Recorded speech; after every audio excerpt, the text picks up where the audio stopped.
Massive risks looming in the stock market. Imagine this: skyrocketing debt, a collapsing stock market, and your retirement savings caught in the crossfire.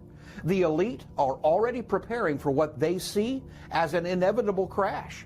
Now, why are they bracing for one of the worst economic storms we've ever seen? There are some theories that suggest that maybe this shutdown will be a very prolonged one, because it actually fits into the goal of the Doge, which is to freeze government activity for a while. We're going to have to leave it there, but really looking forward to your publications with Bloomberg Economics and along, and particularly sort of midstream here. We haven't got the jobs report yet, but we'll get there as well. Dow down 160, S&P down 16 points in a market opening. We'll have to see there. Bitcoin moonshot 98,000. Yeah, sure. Lakshman Hutchison, he said, "I'm sorry. Manufacturing looks okay." Manufacturing looks okay, and it's been in a recession here in the U.S. So you look at some of the manufacturing PMIs below 50 for a long time. You've got unemployment at or near full employment here. Inflation coming down, as Anna Wong was. Hello, this is Dr. Paul Cottrell, and we're live streaming on Rumble and on YouTube. So if you want to watch the dashboard of the market, please watch the live stream on YouTube. You can also watch either version of the live streaming on my website, the-studio-reykjavik.com. I have the simulcast opened up for X Spaces. If you have a question, please join X Spaces and just ask for the mic, or if you just want to give me your opinion about the current events that we're covering today, that would be great too. The whole point of this show is for it to be interactive. So thank you for joining. You can also type questions in the chat box, and I'll take a look at them throughout the show. With that said, let's go to Al Jazeera really quick here. See what they're playing. Government of using a new law, the Expropriation Act, to discriminate against white farmers and confiscate their land. It also alleges the government has fueled disproportionate black-on-white violence aimed at farmers, landowners. Taking to his platform of choice, Truth Social, Trump called it a story that the radical left media does not want to cover. The irony of it all, it's an executive order drawn up by the Trump White House that is based on fake news. When Trump talks about expropriation, he calls it confiscation. A confiscation is when something is taken away without any due process, without any compensation. That doesn't happen in South African law. Expropriation is quite a normal legal process that governments around the world use, and the South African Constitution requires just and equitable compensation. So in the way of hyping this up, Donald Trump is also othering South Africa, as if we do not have the kinds of legal frameworks that are equivalent to those both in North America and elsewhere around the world. If you look at the data, in 2023, there were 49 murders related to people who work on these farms, right? In total, South Africa had almost 30,000 murders in 2023. When you have a very high homicide rate, some of the people killed will be white, some of them will be farmers. But there's actually very little evidence that they were being targeted in that way, or the rates of violence are particularly high. I actually doubt that Trump knows that much about South Africa, or even cares that much about South Africa specifically. This plays into his white voter base. They would probably identify with a mythical white tribe being under threat in Africa under a black government. Geopolitically, it also ties into a rising right-wing populist discourse that draws on fears of blacks, fears of Muslims, fears of immigrants. And this is part of his agenda to punish South Africa for taking Israel to the International Court of Justice, and also part of South Africa's pivoting towards Russia, China, and the BRICS. In its response to the Trump administration's moves, the South African government said it was concerned by what seems to be a campaign of misinformation and propaganda. AfriForum probably played a part in that. An NGO launched in 2000. I was privy to a lecture by a consultant that consults businesses in South Africa. This took place near the end of the year, I think. Yeah, I think it was around in December. It could have been in January, but I think it was in December of 2024. And he was saying that there's a lot of corruption going on with South Africa, and this whole the ICC court system against Israel from South Africa, it was bolstered by money coming from Iran. South Africa is economically hemorrhaging. Not only that, there is a lot of political corruption on top of the racial divide that's taking place in South Africa. All right, so it's a lot more complicated than, Trump's just demonizing South Africa. What about the money that was spent by Iran to South Africa to be another nation to try to convict Netanyahu for war crimes? So South Africa is just doing certain things because their economy isn't working well. Now that's the whole ICC issue. Now with with the racial divide, you just talk to people that actually used to live in South Africa. It was and is bad. That's a fact, But you'll have these woke people, DEI, ultra libs, saying that, nothing to look here in South Africa in terms of racial discrimination. There's racial discrimination. The corruption of the government and the black leaders are taking property away from whites. That's what's happening. So, and people are fleeing, and people have fled decades ago. But South Africa has some serious problems. Now, it's better to talk to someone that actually was from South Africa than for me to pontificate about this, but it's a real issue. But to say that it's some right-wing agenda against the black nation of South Africa, no, it's not. No, it's not. Look at the details of what's really going on. It's property is being taken away, and there is a discrimination that's taking place from a black government on white people. Now, is it justifiable? I'm not going to say yes or no, because it's not my country. All right. South Africa is not my country. But the point is that I heard this from a business consultant that consults the government and businesses that are doing business in South Africa on what's really going on and how they should prepare. And they are leaving because of what's going on. Because there is this capturing of property on top of just a declining and I would say dysfunctional government and economy. So let's continue on with Al Jazeera. Now you got to remember, Al Jazeera is aligned with Iran when it comes to Israel. All right, so Al Jazeera is aligned with Iran. Iran's paying South Africa to present a case against Israel. All right, so just got to follow the money. The anger, resentment, paranoia around these issues by just covering them fairly, right? So that demagogues can't take advantage of these issues and kind of blow them out of proportion.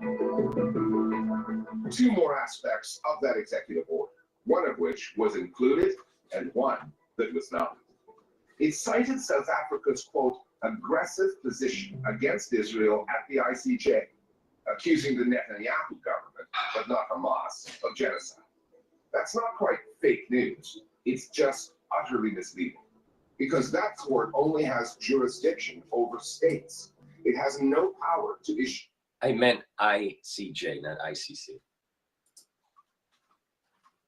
Order left out, South Africa is a member of BRICS, the growing intergovernmental economic alliance that offers itself as an alternative to the G7 bloc led by the US.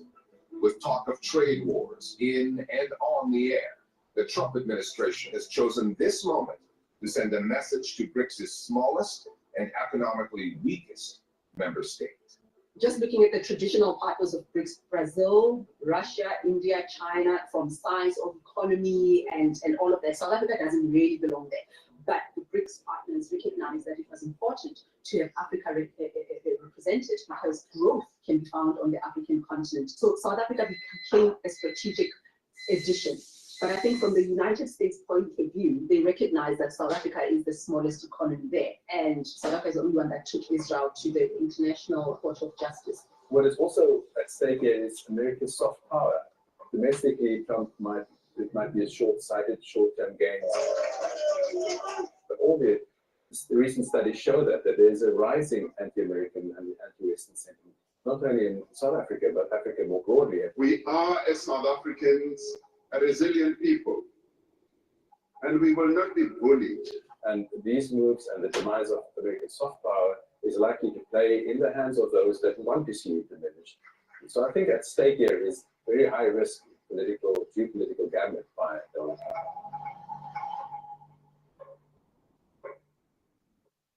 Israel's self-described counterinsurgency in the occupied West Bank escalates by the day. One minister in the net. All right, we're going to pivot back to Bloomberg, but please go to my store, the-studio-reykjavik.com. Help support my work by purchasing the products, getting the medical lecture modules that I've built up on pulmonology and immunology for only $50. You learn a lot. You get a lot of PDFs and you get a lot of videos. I have health supplements. If you follow my protocol, you'll improve your health and wellness. And I have lots of different ways for you to watch my content. I have these live streams on Rumble and YouTube. I replay those videos. I have 4 channels on YouTube, Brighteon, Bitchute, and Rumble. Please subscribe to all of them because I do get strikes on YouTube and I have to, shift the content around as I manage through those strikes. So it's really important that you follow me on all 7 channels. You can also watch or listen to my podcasts on Podomatic, Apple Podcast, and on my website, the-studio-reykjavik.com, underneath broadcast radio. So let me talk about a couple products here before we shift to Bloomberg. I've partnered up with Rainbow Herbals and we've developed these deodorants. They're very high quality deodorants and it has a dual purpose. They help to detoxify your body. It's for males and females and you use it as a deodorant too. Use it every day. You can get it in peppermint, lavender, and tea tree or in citrus.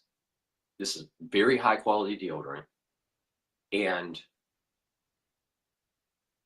it's made from essential oils from the Himalayas. The ingredients are all natural. There's no aluminum, there's no baking soda. It's healthy for you. So please go to my store, the-studio-reykjavik.com, and get these high quality deodorants, help support my work, help support Rainbow Herbals, and improve your health. It's a win-win strategy.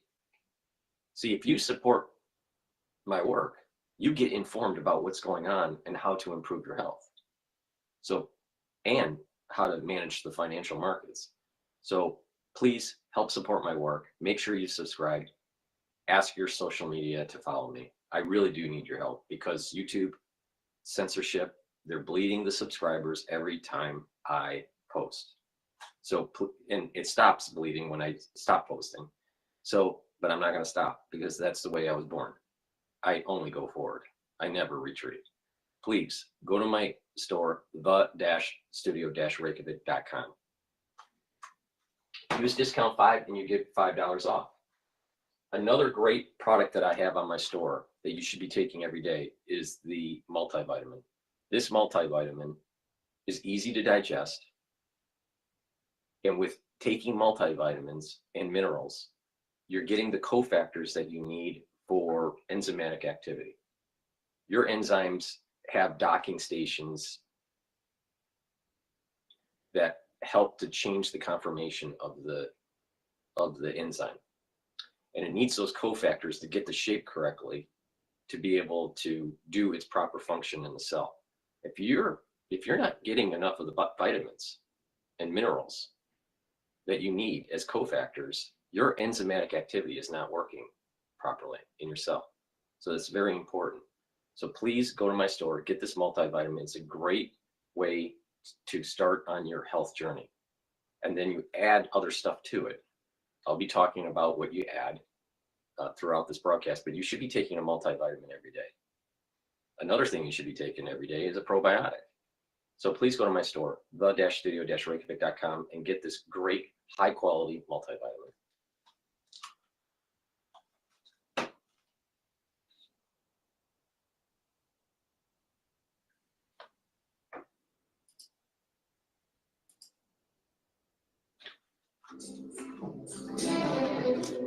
Do you realize I'm the only one in Midtown Manhattan who's old enough to remember that? Shirley Bassey was a singer, by the way. I hate when they play the music because it hits a copyright strike. All right, let me shift over to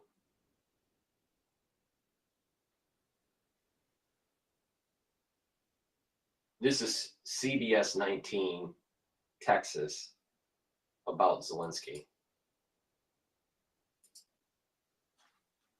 509, time for your morning headlines. New overnight, Hamas has returned the bodies of 4 Israeli hostages who the group took during the October 7th attack on Israel. They were handed over to the Red Cross. Among those returned included Shiri Babas and her 2 children, Ariel and Kiefer, who were just 9 months old at the time and was the youngest hostage. Hamas claims they were killed in Israeli airstrikes.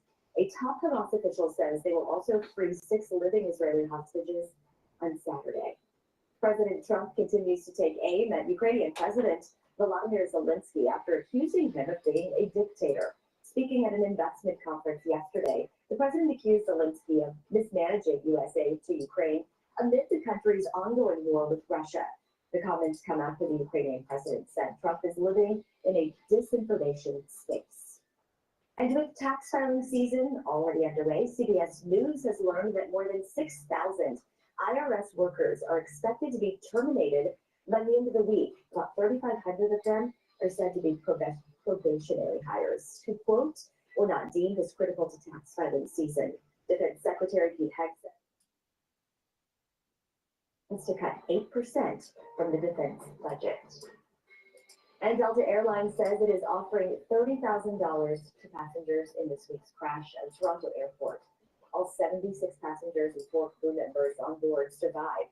Delta says at least 21 people were injured when the regional jet crash landed and then flipped upside down.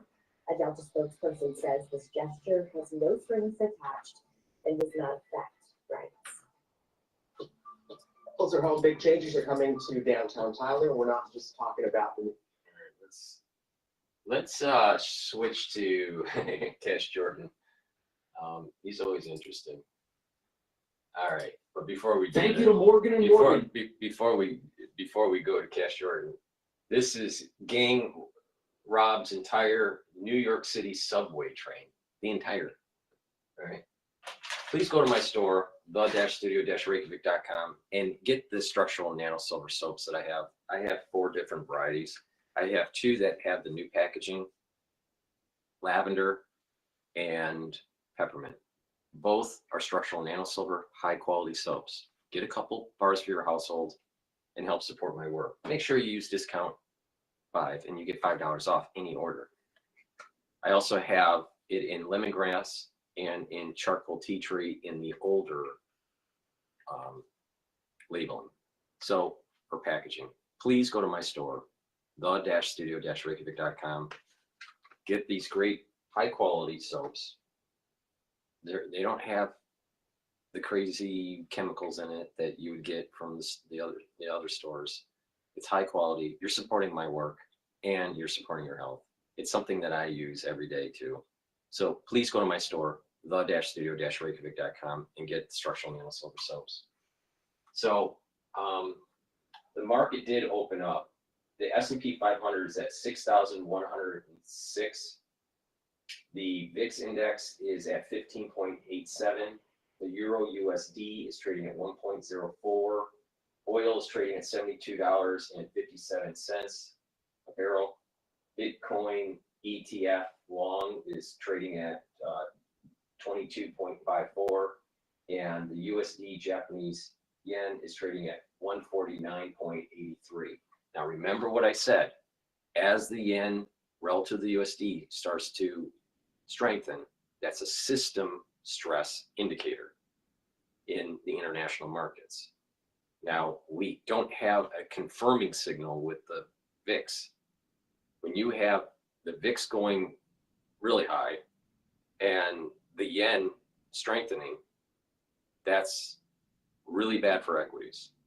But I've been looking at USD Japanese yen for decades, and it's a stress indicator for me in international markets. So there is stress building up, but it hasn't translated into a major sell-off in equities. So with that said, let's pivot over to Cash Jordan here for sponsoring this video. Right now, police looking for a group of people who they say mugged a man on an F train while he was heading to work. Police say the group was carrying a baseball bat, a knife, and pieces of wood, robbing the guy, pushing him off the train even. This was March 16th. So as subway violence continues to spiral out of control and make the news, criminals are somehow still able to get away with whatever they want down here, in spite of more troops and police pouring into what is becoming America's most dangerous public transit network on a regular basis. In fact, their presence here is doing nothing at all to stop crime. And some say all the added security down here might actually be making things worse. On board the F train, armed with a baseball bat, pieces of wood, and a knife, police say this group walks through train cars, scouting out a possible victim.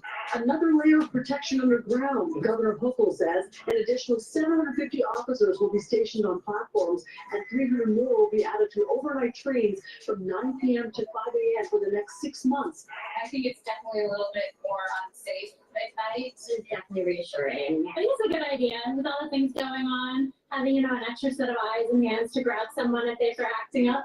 We're surrounded by 6 individuals. One has a switchblade knife, and 2 others have what I call makeshift weapons. After victimizing not 1 but 2 individuals, 1 female in particular starts to dance. This is a true surge. Governor Kathy Hochul launched this initiative in response to a prevailing sense amongst New Yorkers who simply feel it is not safe to ride the subways right now. The governor says trends show crimes in the subway system will likely occur overnight, and adding a police presence will help track where they're committed.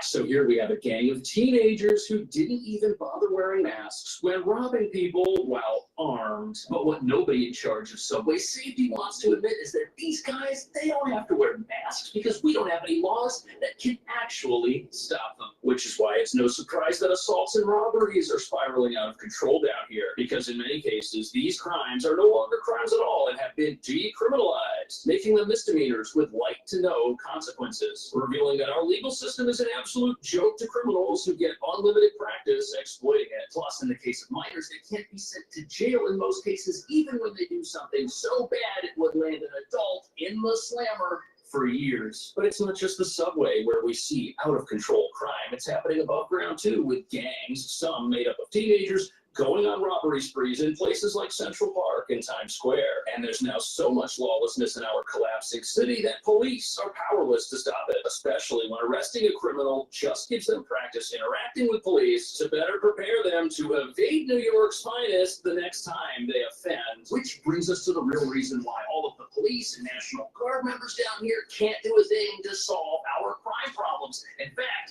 our criminals know that the worst thing that's going to happen to them if they do anything down here is the cops will just waste their time while they get arrested and then set free. Emboldening and training budding thugs until they become hardened crooks with plenty of practice preying upon the law-abiding. Which is why now we've got brazen gangs rampaging through subway cars with weapons. All of it caught on the security cameras our progressive leaders told us were put here to protect us without arresting anybody. When, as you're about to see, all those cameras can do is record terrible things that don't seem to happen anywhere else in America.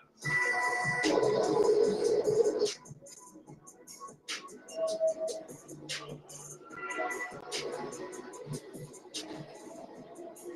the F train is kind of a mess. In fact, I don't really feel all that safe filming down here. You've got people upstairs getting arrested. You've got people living in various parts of the station. It's just not a good scene. But it's not only the station. Many. You all right, man? And unsurprisingly, it is the F train, which now finds itself in the news once again as the site where a gang of criminals took over a subway car during the morning on a workday, which means when the law-abiding go to work, the thugs, they clock in as well. On board the F train, armed with a baseball bat, pieces of wood, and a knife, police say this group walks through train cars, scouting out a possible victim. As the southbound F train approached the 18th Avenue station, the group focused their attention on a rider. So this happened in the middle of January, just a couple of weeks after more police and National Guard troops were sent into the subway to stop this kind of thing from happening. They don't seem to understand that packing the subway with police won't scare away criminals who know the police can't touch them. Well, they can, and they do, but those criminals are only off the streets for a few minutes in the back of a police car before being released, if they even get arrested. And that's in the case of adults. We haven't even gotten to how lax our laws are on minors yet. And look at this, we got armed individuals like this guy who had 87 prior arrests before he was arrested for the 88th time. And let's be real, any system that's gonna release somebody 87 times has no hope of ever stemming the tide of lawlessness. In fact, a system that releases criminals instead of locking them up when they hurt others might actually just embolden them, because the only thing it teaches the bad guys is that there aren't any consequences when they do things that should get folks in trouble and used to before we decriminalize them. Plus, it just makes criminals better at interacting with law enforcement. Think about it. If you get arrested dozens of times,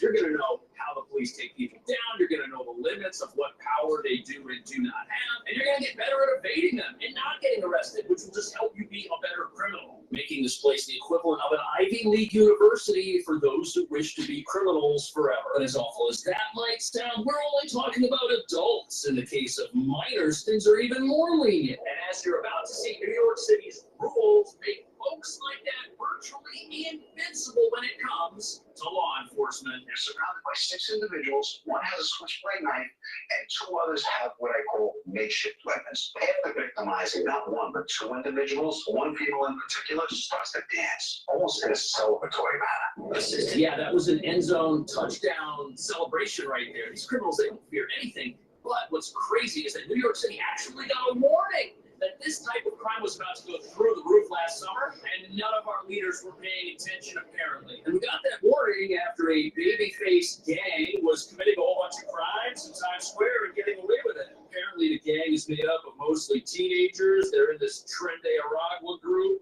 and they live in one of the city's shelters for asylum seekers. And this story revealed that these folks were committing crime all over Midtown Manhattan, including in Central Park. Yet even after getting arrested, they were allowed to go back to their city-funded shelter, because that's how our laws work. When somebody who's under 18 gets busted, they get released back into the custody of whoever their guardian is. And now, go figure, there is more gang activity in our rotting, falling apart, dangerous subway. And if someone does call the police and get these guys arrested, they're probably just going to get released. If police can even find them. Right now, they don't have any leads, but they do have their pictures. These crystal clear images are one of the keys to solving this case. The cameras, Investigatively, it's our best tool. Where we're seeing crime after crime after crime being solved. Why? Right This now, is exactly the point that I've been making. When you lose affinity to God, country, and family, you start devolving with ethics, and you start losing just a sense of morality, a care for life. It's getting bad in New York, really. You know, but the question is can New York push back and clean up the mess? I don't know. It definitely feels like we're going back to pre-Giuliani days. But you got Democrats. You got the Democrats that are supporting this bullshit, saying that these illegal immigrants should have all these rights and all this crap. No, they shouldn't. They shouldn't. Not all illegal immigrants are causing this problem. That's for sure. But they're here illegally, for one. But these gangs, in New York are illegal immigrant gangs and blacks.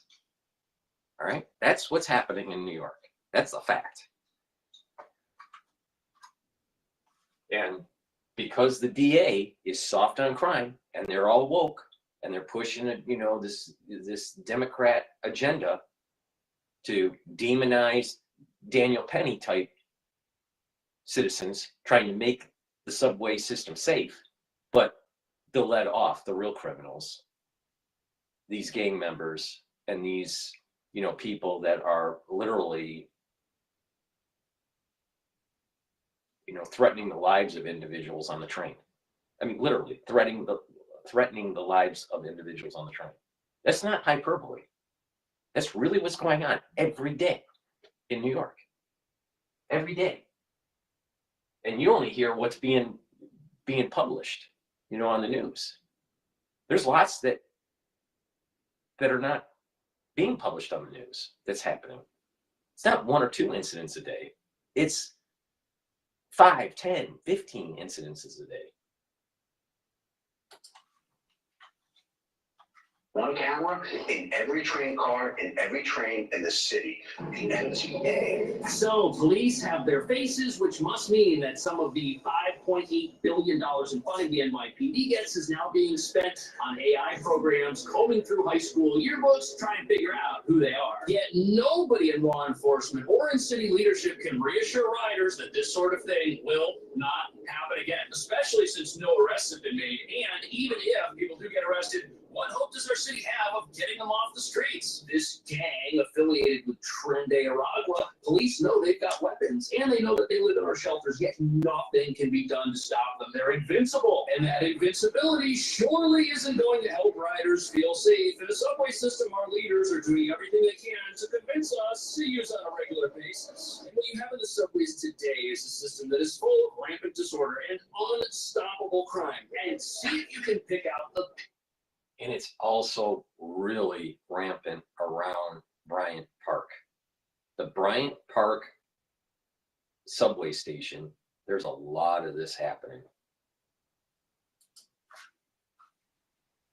In police chief's voice when he describes the best option the NYPD has for stopping these criminals, which he probably knows deep down isn't going to work. Now, with officers placed on overnight trains, the assistant chief says if this group tries walking a train to find a victim with this new police surge in place, There's going to be a cop on every train. Now imagine that. When they're going train car to train car, they're going to see those cops. They're going to be displaced out of their comfort zone and go somewhere else. in the Kensington section. What a tough position to be in, to have to go out and talk to the news and tell them that your best chance to stop the criminals is to scare them away so that they bring their crime to some other part of town that just hasn't made the news yet. Sadly, that's the reality of policing crime in a progressive city. And we've got plenty of proof that scaring away criminals is not an effective strategy. It's been almost a year since the National Guard was deployed into the subways, and we've still got crime. And they were supposed to scare away all the criminals a year ago, which obviously did not work. And now there are even more security personnel in the subway than at any time prior to 9/11, proving that our law enforcement system here is totally broken. We're protecting criminals instead of punishing them. And for some reason, we're surprised that crime here keeps going up.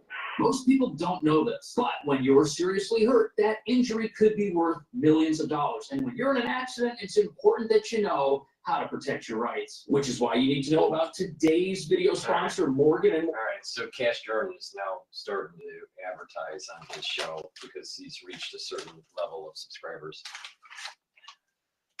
Please go to my store, the-studio-reykjavik.com, and get the products that I take, all right? If you follow my protocol, you're going to actually improve your health, all right? I'm not pushing VPNs and some bullshit coin that's, you know, gold-plated, right?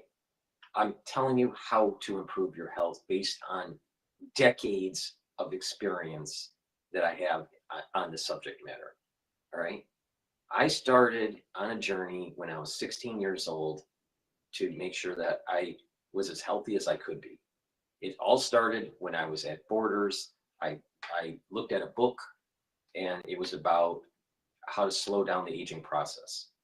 Unfortunately, I don't have that book anymore, but I bought that book.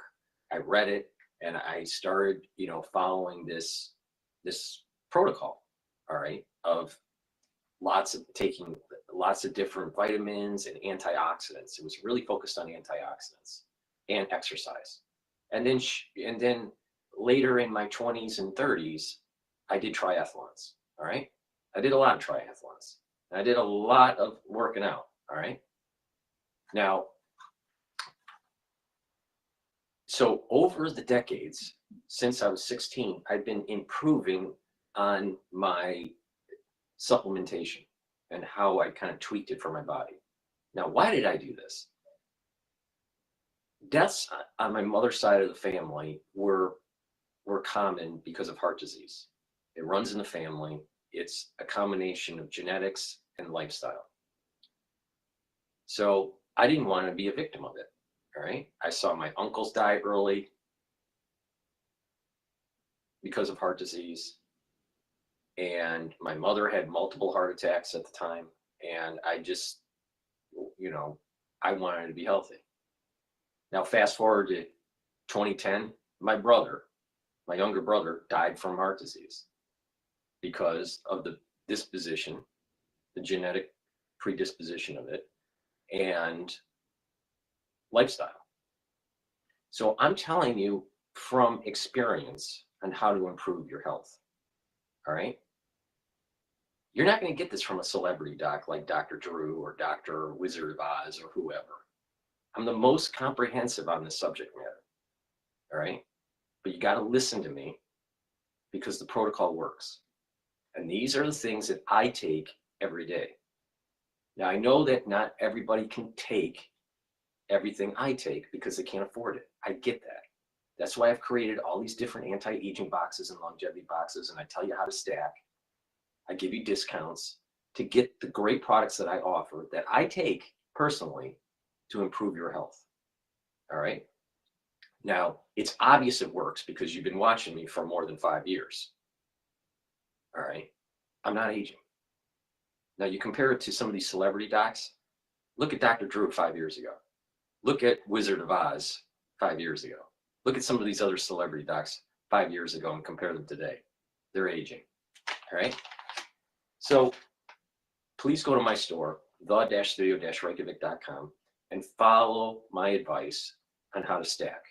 These are items that I take, all right?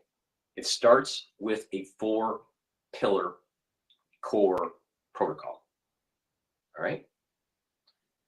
Max 35 for the first pillar to improve your immune system, especially your innate immune system. C60 to soak up free radicals. Turmeric, ashwagandha, and lignans to bring down chronic inflammation, to boost up your immune system. And Boomer Boost to boost up your energy levels and your metabolism. When you do that, you're going to get super healthy. But you should add stuff to it as I go through this transmission. Not everybody can afford everything. I get that. But if you mix and match on how I tell you to, you're going to get maximum stacking benefits. It's about stacking. If someone says, go take just nattokinase, wrong. Go take just D3, wrong. If someone says, just do yoga, wrong. If someone says, just, be a vegetarian, wrong again. Oh, just do meditation. You ever see a fat Buddha? Wrong. It's a holistic approach. It's not about just supplements. It's about the stacking, and it's also a holistic approach.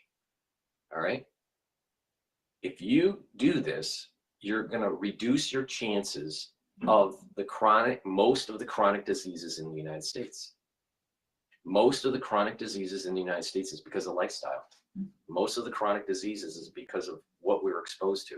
If you reduce that exposure and change your lifestyle and do the proper stacking and this holistic approach, proper diet, proper exercise, stretching, learning, mindfulness, spirituality, when you look at it from a holistic point of view, you're going to heal.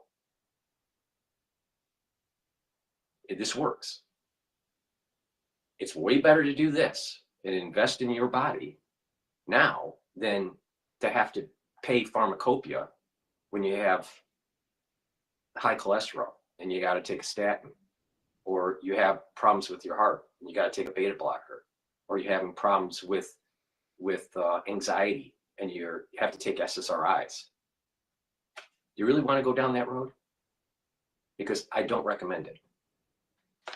So please go to my store, pay attention to the way I'm stacking, but it's a holistic approach. It's not just about the supplementation. It's about proper diet and exercise. And it's about mindfulness and stretching and balancing exercises, not just weightlifting. If you just weightlift, most likely you're going to increase your blood pressure. But if you're doing just cardio, you're probably overworking your joints. You know, so it's a balanced approach, all right? So one set of products that are really good to have at your house, in your home, and at work are the lozenges, the structural nanosilver lozenges. I have the lozenges in Manuka honey and also in elderberry zinc. Get a couple bags of these lozenges. You get 21 lozenges in each bag. The lozenges are larger than the drops. Get a couple bags for your household and for work, because the moment you have that irritation because of the cold season or allergy season, you want to mitigate that irritation right away. It's very important, because you don't want to start the cascade of it getting worse. All right. I have 3 types of drops. You get 100 drops in each bag. They're in a new packaging, but it's the same high quality drops that I was selling before. It's just a new packaging. Cherry flavor, you can get it also in honey and lemon and in blueberry. And again, you get it in 100 count. Get a few bags for your household and for work. You never know when you need it, because when you do need it, you need to mitigate that irritation right away. Right away, right? A lot of people don't understand that if you're chronically having allergies, or you have a cold or whatever, even if it's mild, a mild cold, 5 days, it takes 2 to 3 weeks for your system to fully heal. Even though you feel great, you feel better, because there's damage to certain tissues and certain cells, especially if you get it into your lungs and you're coughing. It takes time for it to remodel, to heal your body. So if you get sick 3 times a year, and so you're sick for 1 week, and it takes 2 to 3 weeks to fully heal, and you're getting sick 3 times a year, a quarter of the year, you're either sick or healing. So you're not 100%. And now you understand why chronic sickness leads to faster aging. So you want to mitigate the irritant right away. All right? It's common sense. But these celebrity docs don't tell you common sense. These celebrity docs only want to push a product. But I'm telling you how to actually literally slow down the aging process and boost up your immune system. And it's because of decades of experience on the subject matter that I have. All right, so please go to my store, get the drops, get the lozenges, get a few bags for your household and for work. And guess what? When you need them, use them. That's the whole point.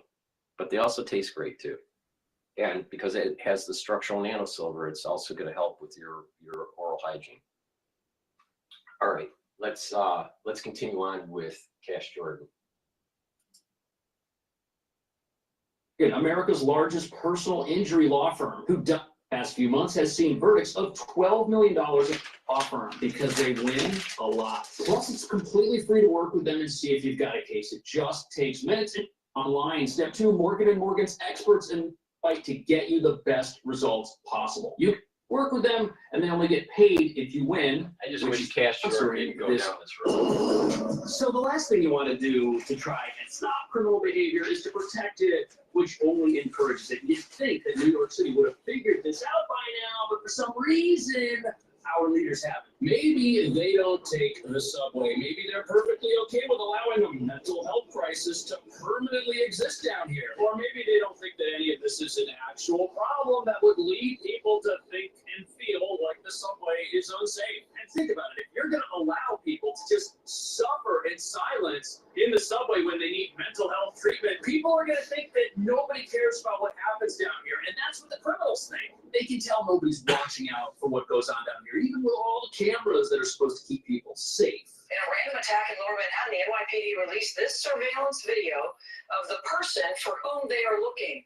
Please take a look. It happened yesterday inside the Cortlandt Street subway station. So here we have a masked individual carrying a large object, and he randomly uses it to attack a total stranger for no reason. Now ask yourself something. If people feared the consequences of their actions or thought there were consequences, would they act that way? Probably not. Also ask yourself, these super expensive MTA health point funds, are these actually making a difference? It doesn't look like it because they're on the platforms. These were the first progressive solutions to crime after we defunded our police and didn't have enough of them to keep people safe down here. And that's the key element to all of this. The maniacs lashing out at others for no reason. They don't think anything's going to happen to them. And it probably won't, because cameras can only do so much if the person they record is totally covered up. And if there weren't any police around to stop what happened in the first place. And the worst part about all of this is that I spoke to somebody who works down here in the subway, and they were telling me that when the police see someone commit crime,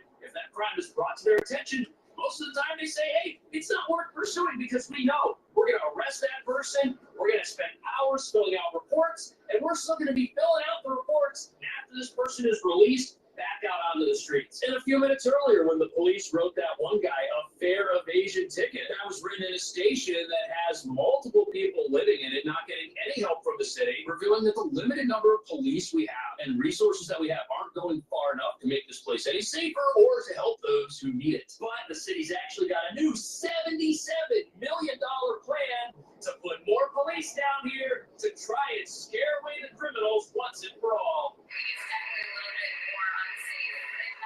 Rose Neal likes what she's seeing. 2 New York City police officers just stepped on board her L train. The NYPD is redeploying hundreds of police officers underground. The goal, to post 2 officers on every overnight subway train. 60 officers were assigned to 30 trains in phase 1. So instead of working towards getting new laws on the books that would permanently remove criminals from our streets, we're just going to spend more money on police to arrest the criminals that we know are down here faster and waste more of their time during the arrest and release process, which will hopefully force the criminals to go and look for other parts of town that are less well policed to commit crime. That way our leaders can say the subway is safe. However, the scary thing about this is that our police, they aren't likely to intervene in any situation except the most egregious. First of all, they aren't mental health experts who could treat or remove somebody who might be suffering from something. Also, with so much crime and so few police actually patrolling our stations, they're going to have to pick and choose which crimes they go after and which crimes they let go. They're going to have to ask themselves, is it worth leaving this entire place open while we go after this one thing? Because if we go over here, there's a big opportunity for criminals in the rest of this massive station.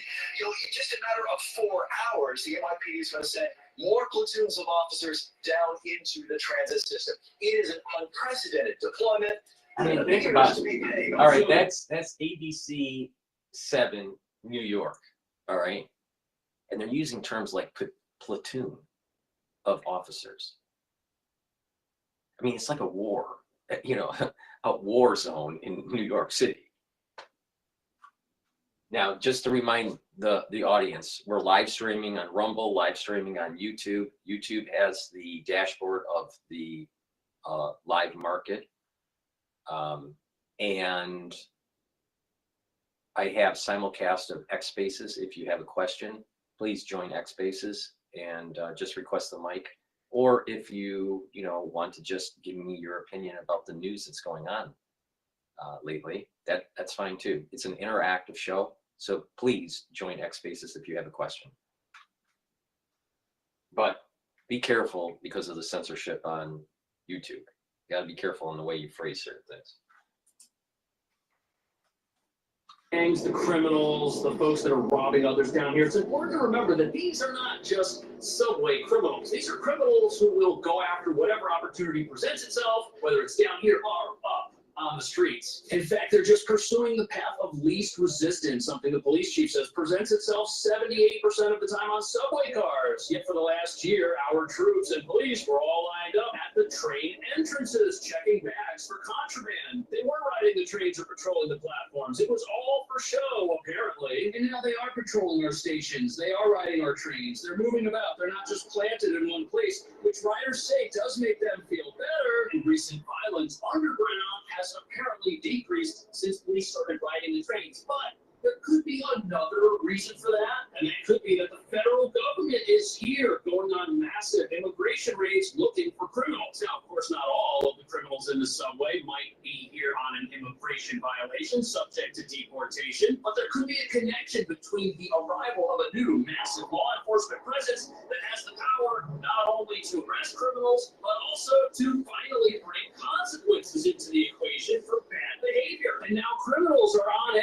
edge, fearing crackdowns, behaving themselves so that they don't get stopped by ICE agents and have their parole status revoked, which could lead to them being removed from the country. Do you think that is what the New York City subway needs? Not just the presence of law enforcement officers, but the presence of officers who can actually take people, get them off the streets, and make the city a safer place. Instead of just rearranging the deck chairs on the Titanic, so to speak, having our criminals go from here to wherever the police aren't. Let me know. Thank you so much for watching. We'll see you in the next video. New York's a big problem. All right, let's take a look at some other news that's popping up on the screen here. New York governor melts down after Trump ends congestion pricing. So let's go to Fox News here. Now, yesterday, Sean Duffy, who's head of transportation, he sent a letter to Kathy Hochul saying, yeah, we are ending the congesting pricing because it's so expensive to drive through Manhattan now. It can be $9 and more depending on if you have one of those little cards that gets you through the tunnel without, what is that called? The Easy Pass. Yeah. And so it starts at $9. That's a lot of money if you're a cab driver. That's a lot of money if you're a doorman and you have to drive through Midtown. It's a lot of money for anybody going up and down New York. I've talked to a lot of doormen on the Upper East Side, and they're complaining about this because they're saying it's costing us so much more money to go to work. So everybody's complaining about it. No one likes it. And no one at all. And so I was talking to Pearl. Pearl has never had a political conversation with me in the makeup room. You even know her last name. Fontaine. Okay. I probably should have given it. It's almost like Madonna. Yeah. It's just sweet Pearl. People wear cowboy boots for Texas Tuesday. Yeah, because she has to be a part of it. Anyway, Pearl never talks about politics. Yeah. And the moment this came up on the screen for Fox and First, she goes, "What's wrong with her? What is like? No one in the city likes this." And I just feel like this is another one of those common sense issues. It's a crazy Democrat policy. That you're giving Donald Trump and his administration another win. You're letting him have New Yorkers on this issue. No one is for this. Well, yeah, because she said the next time your train's delayed, the next time you're caught in traffic, blame Donald Trump. Here's what Trump put out yesterday, and look at the cover of the New York Post eventually.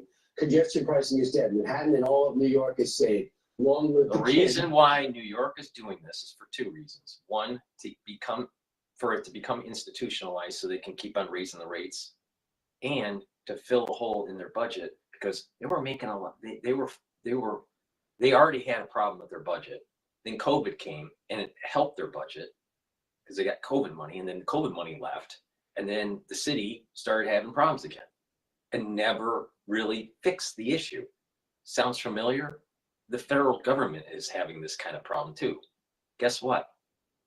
If you keep on taxing the citizens or of the city or the state or even at the federal level, the citizens will either leave that state or leave that city because they don't have the money to live. You can't keep on taxing the citizenry.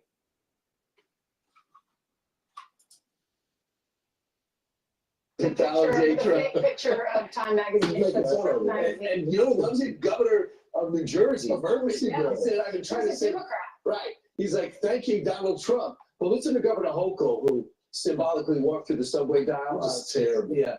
Told, watch this. President Donald Trump tweeted, "Long live the king." I'm here to say New York hasn't labored under a king in over 250 years. We are not. Oh, you know, let's look at the history of this, all right? And this is a problem with Harvard also. New York and Harvard has the same problem. When the revolution started, New York was on the side of the king, not with the revolutionaries at first. Same thing. Harvard aligned themselves with the king in the early days of the revolution. And it took time to chip away at that support. And eventually, New York fell in line. But there were people that were living in New York City that were for the king and for the revolution. You know, it was a divided society. So don't necessarily trust, you know, this revolutionary ethos that many other states have that New York doesn't have. Because New York was always looking at where's the money flow? Where is the power? And they aligned to that, even if it was to the monarchy of the King of England, right? That's the history of New York. And oh, by the way, we're approaching, I believe, the 400th year anniversary of New York. So, Governor Hochul, you need to take some history lessons. We're not going to start now. We stood up to a king, and we won then. And No. You had the founding fathers in other states trying to protect the siege on New York. They were trying to protect New York, and there was the city was fractured. There were people that were for the monarchy. There were people for George Washington and the Continental Congress. Not only that, forget about what happened during the Revolution. Look at what was going on during slavery. New York wanted slavery. Why? Because it was a port of entry and they were selling insurance. But she's going to tell you that New York was the one that stopped the king. No, it was New Jersey, actually. in case you don't know, New Yorkers, we're in a fight. We do not back down. Not now, not ever. Really? Really, Hochul? Your administration and the DA in New York City is telling people you can't protect yourself on the MTA like Daniel Penny did. And if you do, you're going to be held accountable because they don't want vigilante justice. They don't want people to protect their own livelihood and their life and their family. They want you to back down on the MTA. While you have people defecating on the MTA, you have people being set on fire on the MTA, you have people, being robbed on the MTA, you have people that are doing things they shouldn't be doing on the MTA and hurting people. But they don't want you to fight back. But she said, we're not going to step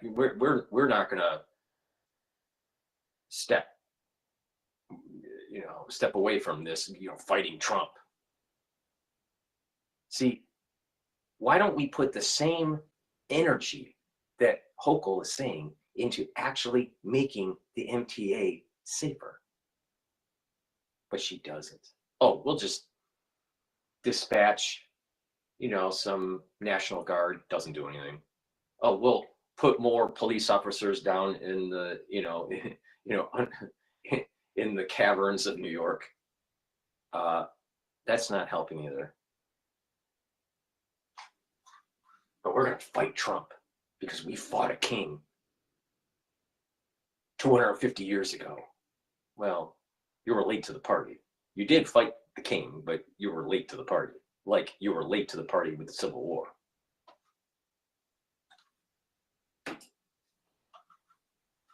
She went on to say this message to us who live and work in New York.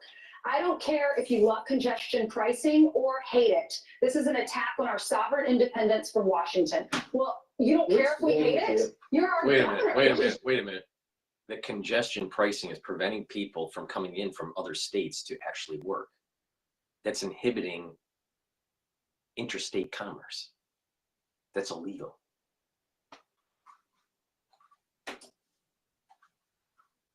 Talking, in case you don't know, he's a New Yorker, okay? He's a New Yorker, and he just won part of your state. And so you would think that you want to reverse some of your decision-making in there if you're already losing some ground to Donald Trump in a heavily liberal place.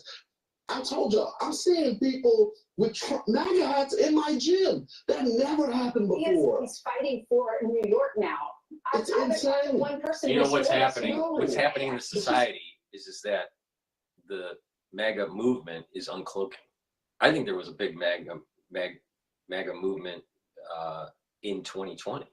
It just didn't. It was hidden. They were, it was almost like a speakeasy kind of situation. But now it's not a speakeasy situation anymore. They're uncloaked, and rightfully so. But the thing is, Hochul is 100% wrong on this one, but she's 100% wrong on most things. He doesn't care anyway. Right. So here's the problem of why it's a national issue. If congestion pricing works in New York, it's coming to a city. 100%. Because they have another way to get revenue. What they did is, with these easy passes, we no longer realize what the tolls are.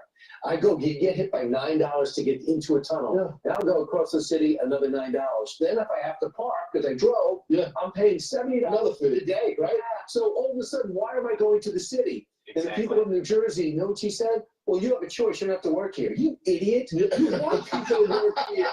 You want people to come in and go to lunch and pay taxes. By the way, we're still paying city taxes. You two live here. I don't. But I'm still paying. So that's right, for employment as well. Absolutely. I just find it very elitist as well, telling people that they got to get on the subway when it's so dangerous on the subway. We watched a guy set a lady on fire and sit on a bitch and just watch her burn, and people were passing by, didn't try to put it out. I mean, who wants to go on the subway for that? I just think it's wrong. Yep, he's right. He's absolutely right. Please go to my store, the-studio-reykjavik.com. Get the structural nano silver soap, or not soap, toothpaste.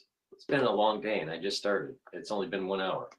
I had a long show yesterday for episode 12, talking about the messianic aspects of Elon Musk, which was a very good show.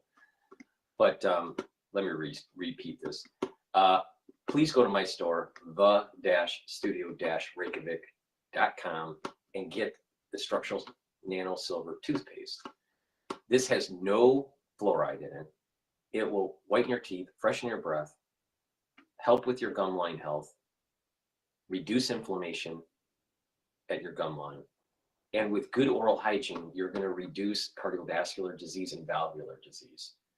A lot of people, especially when they get older, they start to get stenosis with their valves. They get inflammation on the valve, and eventually there's a calcium depositing that takes place, and it stiffens the valve, and that's bad. And sometimes they need a valve replacement. So please, oral hygiene is really important for cardiovascular and valvular health. Your heart needs good oral hygiene.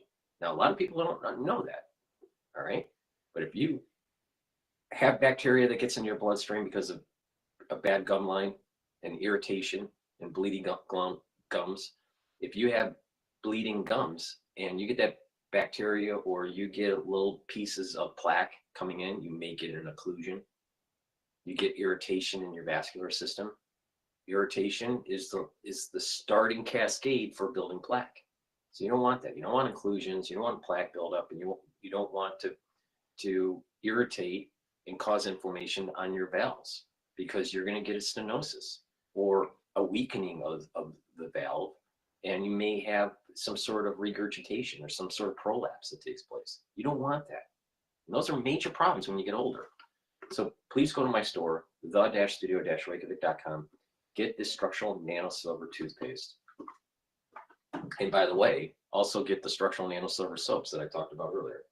Now, lastly, make sure you get a good probiotic. I have 2 great probiotics. You can get a veggie cap version or the powdered version. I prefer taking the powdered version because I take all these different powders, I mix it with my hummus for my lunch, and it just works better for me. But other people prefer the veggie cap. Both are high quality, bring down inflammation in your gut, populate your gut with a good bacteria, improve your gut biome.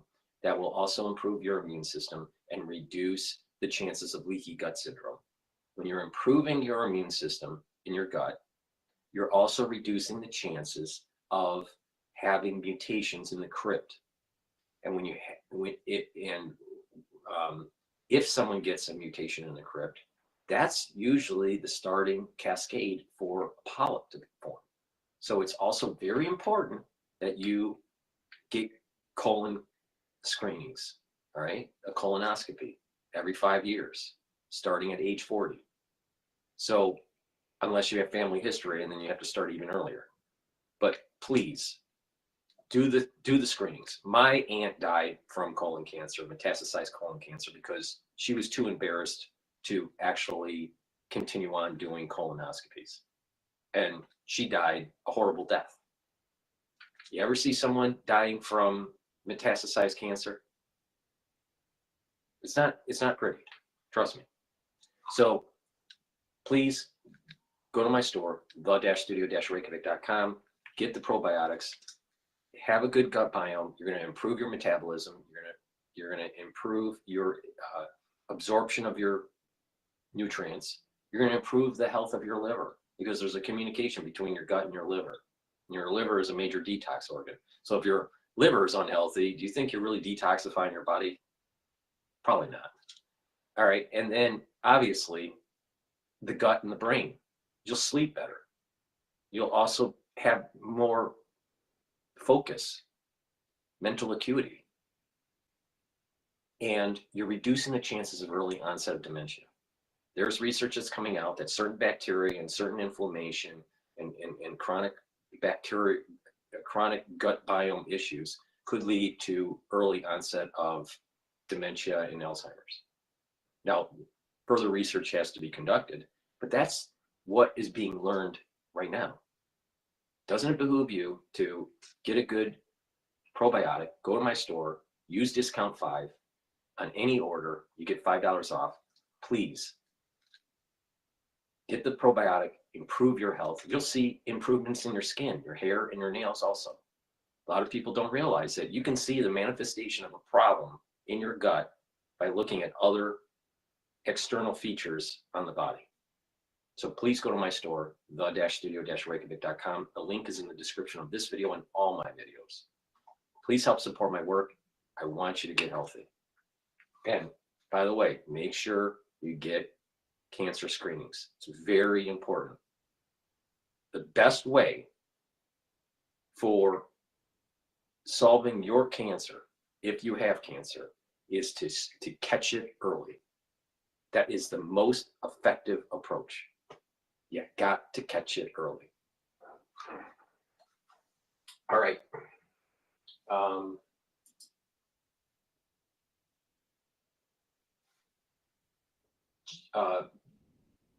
Vice President Vance is discussing President Trump's first month at CPAC. Let's just drop into that right now.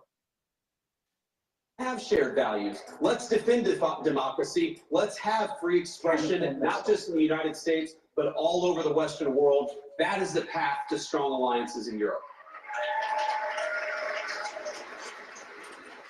We had Ambassador Rick Riddell with us yesterday. He'll be on the CPAC stage during these conferences. He has like 3 jobs or 4 or 5. Yes, But yes. let me ask you this: where are we on our basically the status of the Russia-Ukraine moving forward in terms of these negotiations in bringing peace to this endless war? You know, it's early, and I think what President Trump, what makes him such an effective negotiator, I've seen this in private, is that he doesn't take anything off the table. When he walks into negotiation, he says everything is on the table. And of course, that makes the heads explode in the American media because they say, why are you talking to Russia? Well, how are you going to end the war unless you're talking to Russia? You've got to talk to everybody involved in the fighting if you actually want to bring the conflict to a close. And I know the president does. But I'll tell you the reason why we're hearing all that in the news about, you know, Putin bad, Russia bad, it's this perma-bear problem that we've been having with our national security state. They have never readjusted their mindset since the Cold War. And when the Berlin Wall fell, they continued thinking the Cold War. And they became hubris because of all the smart bomb technology that we developed in the 80s and the 90s. And because of that hubrisness, NATO has expanded and it's gotten to the point where Russia is concerned. So why don't you just dial it back a little bit and have a buffer zone, AKA Ukraine, so we don't have World War III? No. All the intelligentsia in the the Boston-Washington corridor, that intelligentsia is going to tell you, no, we got to take out Russia. We got to take it out, blah, blah, blah, blah, blah, blah, blah. It's all Cold War bullshit. Right when we started the conference, we're honored by the presence of 2 hostages that were freed after the Hamas atrocity, the tragedy that we've seen happen. And we have several of the family members as well who still, they're there. Their loved ones are still being detained by Hamas.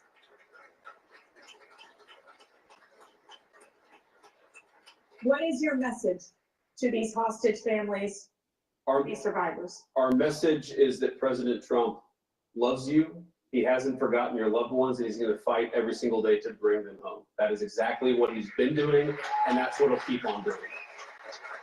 All right, I'm gonna pivot over to Germany's stunted post-COVID recovery in the economy. Well, to better understand how Germany went from economic hero to pariah and how it can dig itself out of this hole, we'll speak to Shaheen Valeh, Senior Research Fellow at the German Council on Foreign Relations. Thank you so much for being with us. Thank you. Well, let's start with the roots of the economic downturn in the country. Attacked by CDU leader Friedrich Merz about his economic record, Olaf Scholz, the current chancellor, defended himself by saying, "I didn't invade Ukraine." Is the energy crisis really the only reason for the economic downturn in Germany? No, I don't think so. I think it's maybe one of the 4 reasons explaining Germany's economic slowdown. So, of course, the war in Ukraine, the surge in energy prices has affected quite a lot of the energy-intensive sector in Germany, which, given its large industrial base, is an important part of the economy. But that's not the only reason. I think the second, and maybe the most important, is the growing competition for China. And growing competition in areas where Germany used to be a dominant exporter. And so that includes the auto sector, for instance, and the lack of innovation of the German auto sector, in particular in electric vehicles, where China is a very strong competitor. The third, I would argue, is sort of the slowdown in global trade, which is exacerbated by the new Trump administration and the prospects for new tariffs. I think that is going to hurt also the German economy. And fourth, and maybe least mentioned in the German debate, but ironically very clearly present in a recent update of the forecast that the German Bundesbank has made about Germany's economic potential, arguing that the economic potential of Germany has now gone down to a potential growth of only 0.4% a year, is the real demographic challenge that Germany is facing. The aging of the working age, the rate of aging and the reduction of the working age population is proving to be an important drag on the economy. And this is quite ironic because in the German political debate, you hear a lot of commitments, in particular from Friedrich Merz, to control immigration in the future, when in fact, Germany probably needs a lot more immigration if it wants to sustain its economic potential. Merz of the CDU is running on a campaign to be the next chancellor, which is of cutting taxes and cutting government expenditure as a way to boost growth in order to revive the German economy. But we saw it in the past few weeks during the Munich Security Conference and talks between Russia and the US. Those have really driven home a new stark reality. The country and the whole continent is facing a huge need for investments in its own security, and not to mention the green transition or tech competitiveness as outlined in the Draghi report. Is it possible to achieve those goals without accumulating more debt or without supporting a joint borrowing at a European level or loosening fiscal rules as advocated by EU Commission Chief Ursula von der Leyen, which seems to stand against the German conservative ethos? I think it does stand against the German conservative ethos, but I would not underestimate the degree to which the German consensus on these issues has shifted, including very recently, the last few months, and in part as a result of this. If you go back to the death of this coalition government, it really died because of fiscal policy, and it died because it was unable to basically meet the demands for greater investment. The conflict between the FDP and the Greens on this was central to the failure of this government. I think there is a realization even inside the CDU now that more investment is going to be needed, that as a result, European fiscal rules will have to be softened to some extent, and there's been a clear reference to that by President von der Leyen. Actually, this reference was endorsed by Defense Minister Pistorius, arguing that defense spending should be taken out of the deficit calculation as part of the implementation of the new rules. I think second, Germany will have to modify its constitutional debt brake. This is a big feat because this was for a long time a very strong point of consensus. But we at the GETTR have conducted some polls recently showing that the majority of Germans is now in favor of reforming the constitutional debt brake, which just a few months ago seemed unthinkable. So I think that will happen, that will be necessary. The question is how big this change to the constitutional debt brake will be and how much fiscal space it will allow inside Germany. And three, you alluded to it, I think in order to boost European defense spending, there will need to be some level of common European borrowing or some recourse to the European budget. Let's talk about the elephant in the room, so to speak. The real opposition in this election is the far-right AfD, Alternative for Germany. The party is campaigning on a very strong anti-immigration platform, but the country, and you mentioned it, with its aging population, is reliant on foreign workers to fill key roles in the workforce. Take a look at this report by our correspondents in Germany, Anne Maillet and Nick Holdsworth. Tahina's Meselam has realized her dream to work in radiology in a German hospital.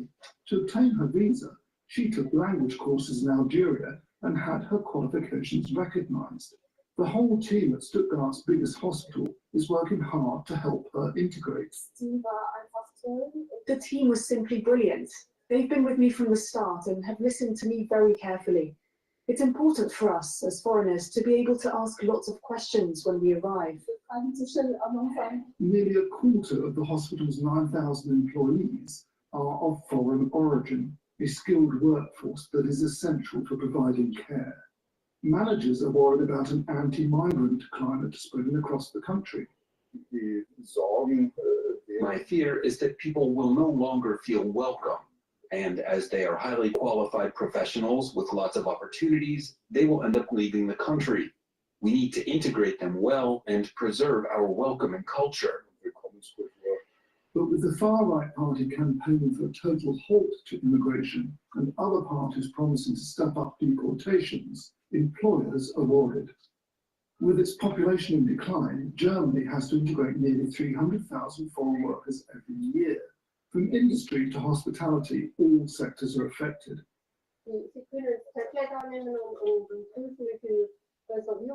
In this family-run hotel, half the staff are of foreign origin. It could not manage without them. It's true that we need to limit illegal immigration, but lack of labor is a real problem that concerns businesses. Targeted professional immigration has become essential. Without it, many things would no longer work in Germany.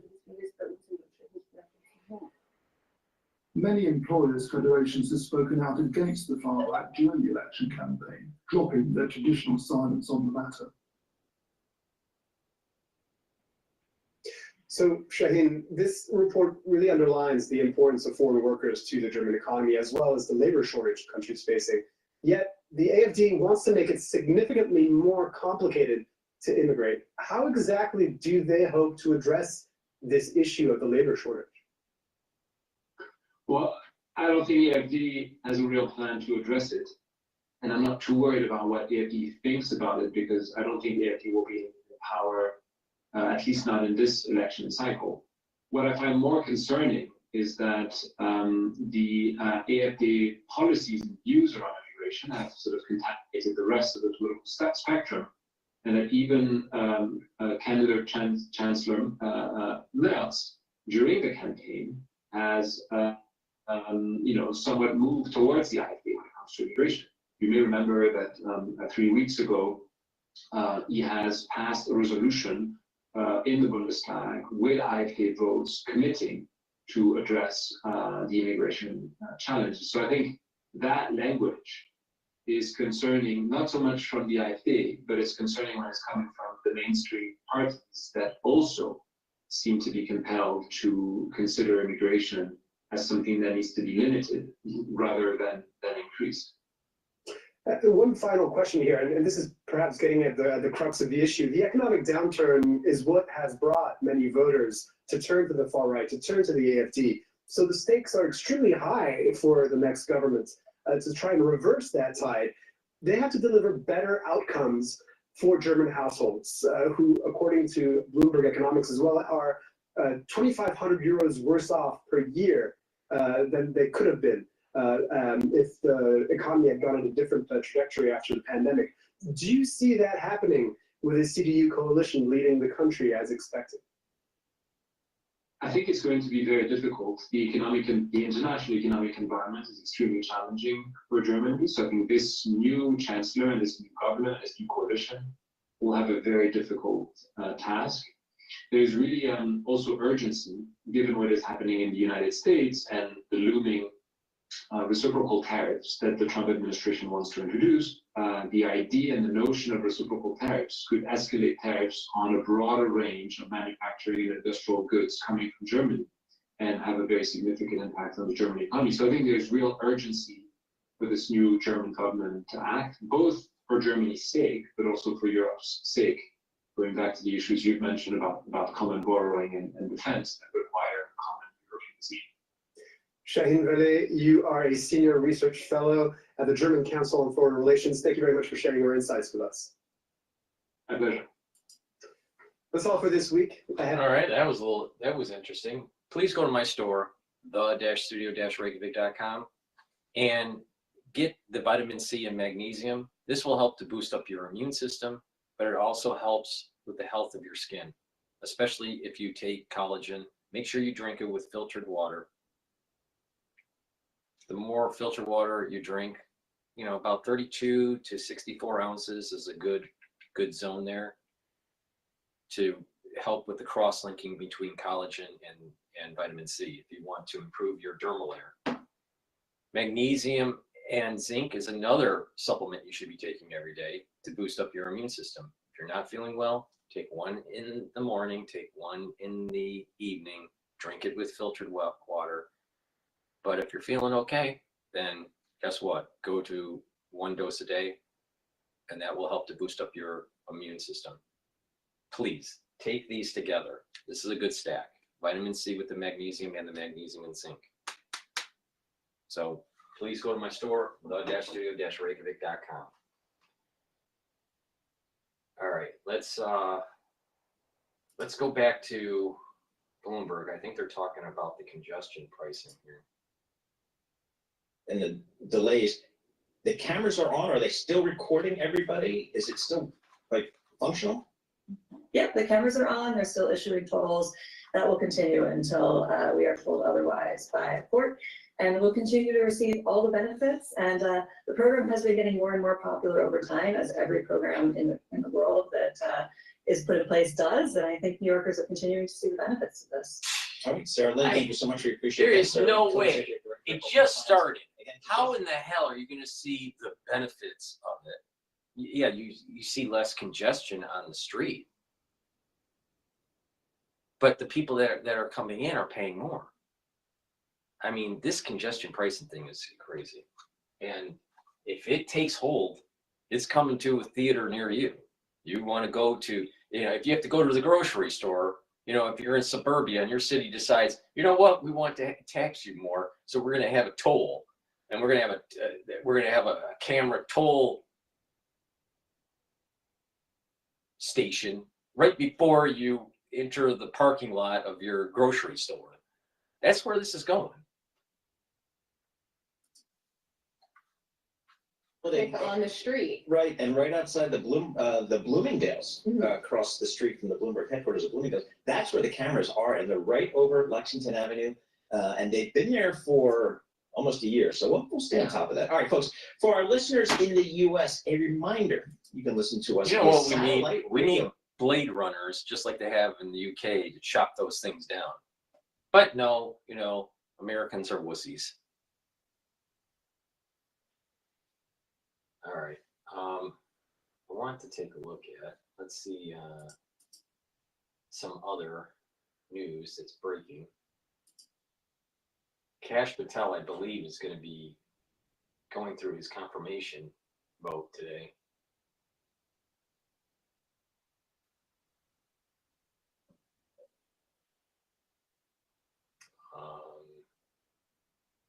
This is MSNBC. Of course, Mad Cow. We got to play Mad Cow, don't we? I mean, this, it's amazing that she's still on the air. But let's play some Mad Cow. This was posted 2 hours ago, so this is from last night. You hear. If you are born in the United States, you are an American. That is not breaking news. That is something that is written in our Constitution and has been true for the duration of our republic. That said, when Donald Trump was sworn in for his second term 30 days ago, he signed an executive order that proclaimed that to no longer be true. This, of course, was immediately challenged in court. And among the federal courts it was laughed out of was one in Washington State. Seattle-based federal judge ruled that Trump's executive order could not. Like Seattle is a bastion of intellect.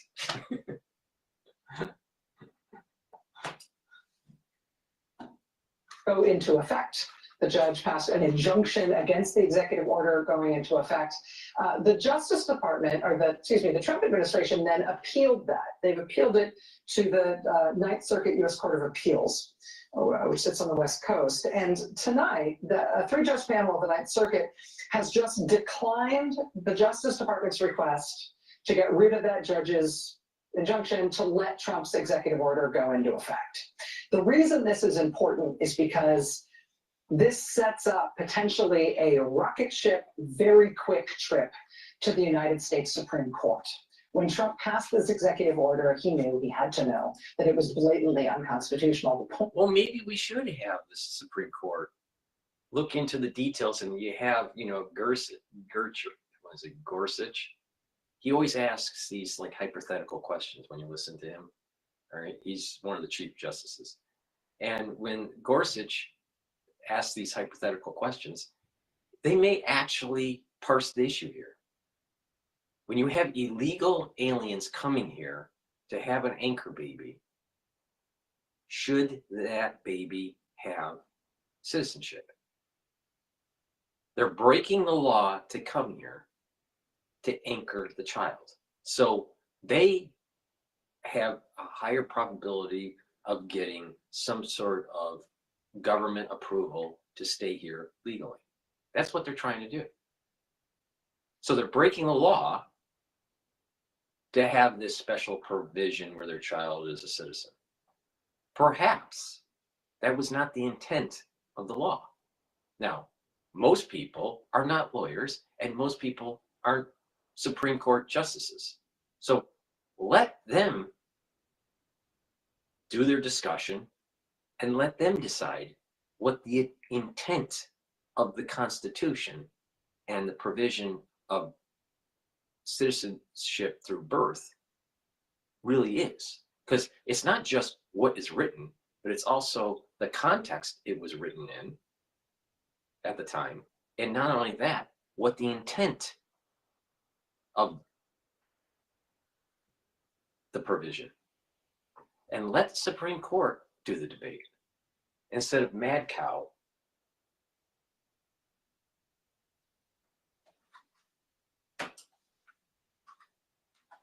Of passing it anyway, of signing it anyway, was to get the Supreme Court to rule to effectively change the Constitution, to make it so that if you're born in this country, you are no longer a citizen. With this ruling tonight from a three-judge panel of the Ninth Circuit, this would appeal to don't BT. sugarcoat it, bovine encephalopathy. All right? Don't sugarcoat it, mad cow. The issue is anchor baby.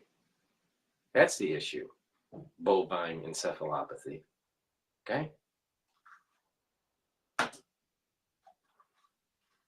To the U.S. Supreme Court, one of the first matters that Trump has provoked a conflict with U.S. law and constitutional understanding about, that is going to the Supreme Court.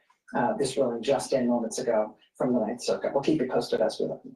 Oh, thank you. The last word with the great Lawrence O'Donnell. Rachel, so this was one of those nights where another Trump hater. Let's continue. Through the hallways to get here, and the silent TV monitors that I'm walking by show you with some pretty important breaking news about birthright citizenship, and I can't hear a word of it. All I know is there's this thing at the bottom of the screen that says, you know, this really important thing has happened. I've taken a quick look at the breaking news report on it. Are they promoting anchor babies? Are they? Guess what? How this works? You got all of this money coming out of Congress to go to a nonprofit. They have a case manager at the nonprofit to process an illegal immigrant family that happened to have an anchor baby. They just kicked out the kid. And that case manager is going to use funds from the federal government or the state government to help process the family to get legal citizenship because of the anchor baby. And your tax dollars are doing that. So they broke the law, have an anchor baby, to work with a nonprofit for them to get legal citizenship. That's what's going on behind the scenes. And believe me, I know what I'm talking about because Catholic Charities in New York City does it. And Chuck Schumer is sending the fucking money there.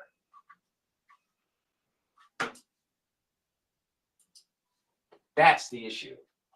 A Trump-appointed judge is saying, no, you know, this case can be handled through the standard procedures of the, and it's not an emergency. We don't have to go into emergency mode to deal with your attempt to like hand rewrite the Constitution. Yeah, and it's actually, it's very well written. It's written like in non-legalese. Yeah. Judges are charged to reach their decisions apart from ideology or political preference. When we decide issues of significant public importance and political controversy, hours after we finish reading the final brief, we should not be surprised if the public questions whether we are politicians in disguise. In recent times, nearly all judges and lawyers have attended seminar after seminar discussing ways to increase public trust in the legal system. Moving beyond wringing our hands and wishing things were different, one concrete thing we can do is to decline to decide or pre-decide cases on an emergency basis when there is no emergency warranting a deviation from our normal deliberate practice. Because they are going to appeal this on an emergency basis to the Supreme Court. And here's this appeals court judge in the Ninth Circuit being like, this is a lot of things. An emergency is not one of them. You're just trying to change the Constitution. No, what's happening is that you have people on the left that are using a loophole to justify illegal immigration. That's what's happening.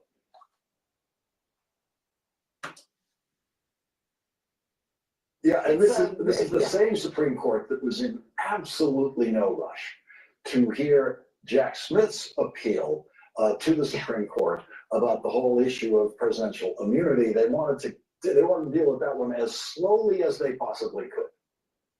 Yeah.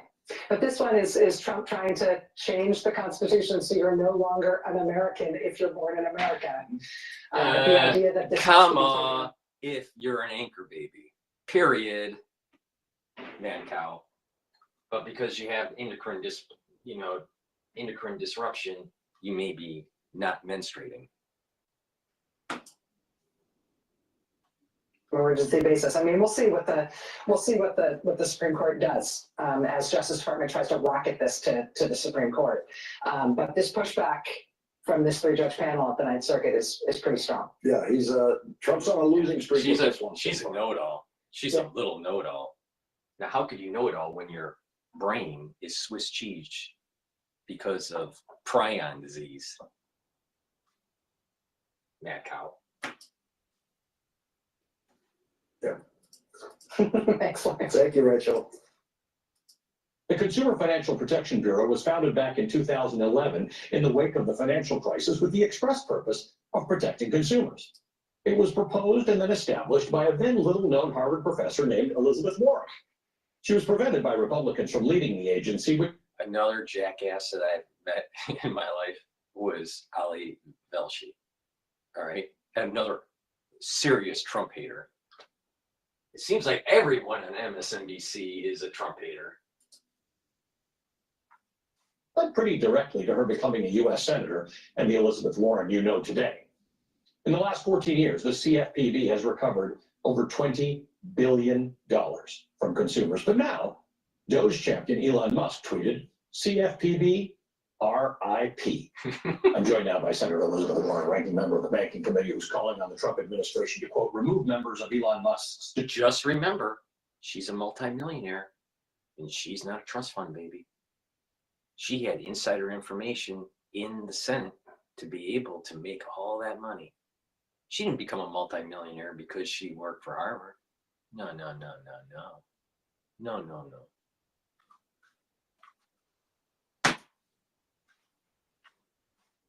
From the Consumer Financial Protection Bureau, end quote, citing the risk of Musk, quote, enriching himself at the expense of American taxpayers through Doge's illegal efforts to dismantle the CFPB, end quote. Senator Warren, good to see you. Thank you for being here. All right. Thank you. How is Elon Musk enriching himself? He's literally spending his own time. If you calculate like how much he makes an hour, the government could afford him. All right. He's doing this for free. How is he enriching himself? How? Now they say, well, he's getting grants for SpaceX and Starlink, and he's partially tied to the defense program and all this stuff. Now, if you read Isaac, Isaac Watterson? I got it. He wrote a book. I think it's Isaac Watterson. He wrote a biography on Elon, and he did a book tour and all that. I've listened to a lecture of his, not in person, but online. And he said that when it comes to SpaceX, all right, and even Tesla, any government help with those programs were a net loss. The company was in a net loss, and they had to find other funds. All right, so like these rockets and all this that he's designing, it's a net loss. The government isn't paying for it. It's not like Boeing, where it's like time and materials.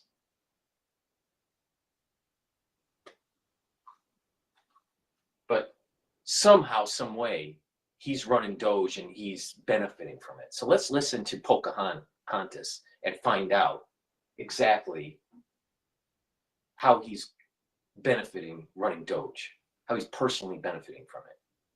Because I would think that the biographer would know more about Elon than Elizabeth Warren, Pocahontas, the millionaire from Massachusetts. Taxachusetts. With you. I don't know how many years it's been that you and I have been talking about CFPB. I think since before it started. Yes. I never understood then, and I don't understand now. If you want to target the government for waste, fraud, and inefficiency, I have to go on a tangent. So there was an event that I saw Isaacson on Zoom. All right, and he was promoting. He was promoting his book, but he was also having a conversation on what's going on in politics. Now he's from Louisiana, and it is fascinating to see him behind the scenes. It wasn't taped, it wasn't on TV or anything. You listen to him, Isaac Watterson, on TV. He's very careful with his words. I believe he's also teaching too. But behind the scenes on Zoom, he swears like a motherfucker.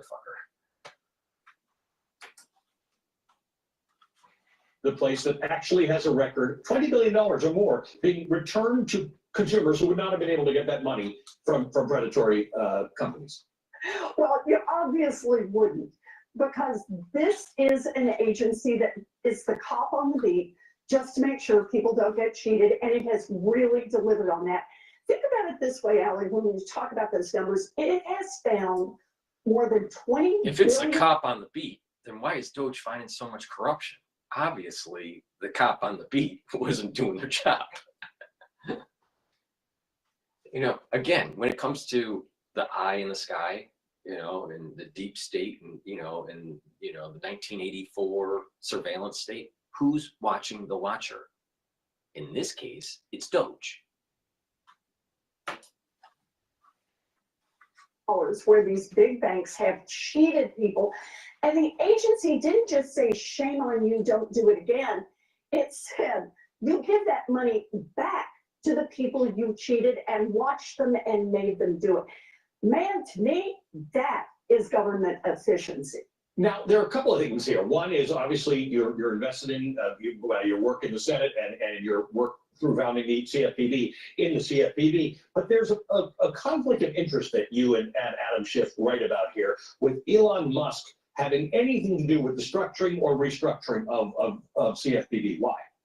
So here's the story. Remember how Elon Musk bought Twitter, turned it into X, and hemorrhaged buckets of money?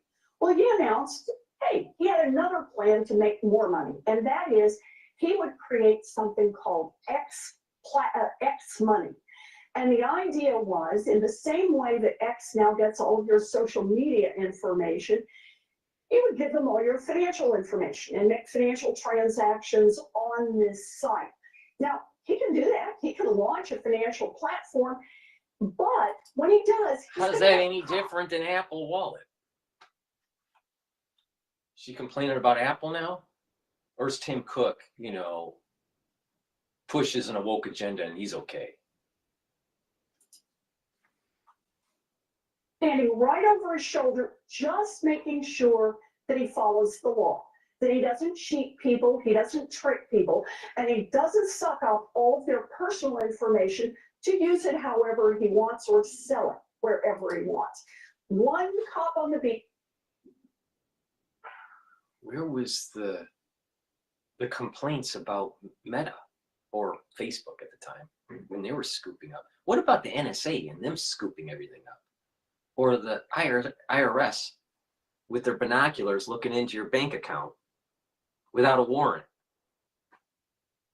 Where was the outrage there, Pocahontas? Be looking over Elon Musk's shoulder, and you know where that cop is going to come from. It's from the CFPB. So this looks like a really plausible business plan. If you're a bank robber, how about, if you get the chance, fire the cops before you waltz into the lobby of the bank. And Elon Musk appears to— He's the richest guy in the universe. There's no one richer than Elon Musk in the Milky Way galaxy. All right? Why would he need to do this?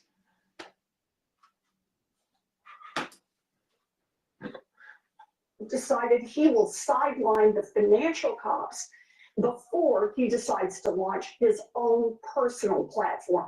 That is why Elon Musk should not be allowed anywhere near the CFPB. It is a clear conflict of interest. And Senator Schiff and I are after this right now.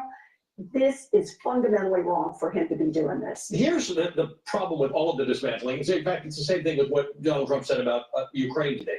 When systems work in the background, like our international world order or our governmental systems like CFPB, people don't know that they work. They don't necessarily get it. So how do you advance from a letter from you and Adam Schiff into creating enough of a stir that people fight back and say, you can't take these things away that actually work. Everybody wants government to be more efficient. There's no question about that.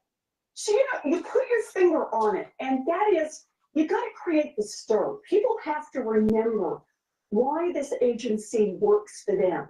That $21 billion went back into their pockets. Right now, more than 6.5 million people have filed complaints with the CFPB and gotten help from that agency. That CFPB is very popular among Democrats, Republicans, independents, because they recognize having a cop on the beat keeps the playing field level, and that's what they want to see. Last week, we had Jerome Powell, the head of the Fed, in for testimony before the Banking Committee, and I just asked him flat out. I said, it might be an issue with overregulation. And maybe that's why they're targeted. I don't know.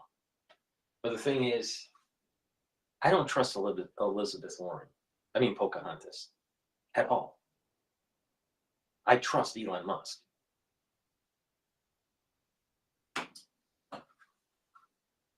the CFPB sidelined. Who is out there? Who's the one watching to make sure you don't get cheated on any of your financial products? And his answer was, nobody. There's nobody there. So that means for anybody who's listening to this, if you have a credit card, a checking account, savings account, you have a mortgage, you have a car loan, you have a student loan, you use Venmo or any of the other online platforms, just understand, maybe you won't get cheated, but the cops have all been told, leave the field. That's what Elon Musk has done. And I think that's pretty alarming. And all of us need to push back on this. We want our financial cops back on the beat. Today, President Donald Trump is attacking Ukrainian President Zelensky on social media, falsely calling him a dictator. So there's three segments: Mad Cow, Ali, Velchi, who's Canadian, and whoever she is. And all three segments has started off demonizing Trump. This is NBC. This is MSNBC, partially owned by Microsoft.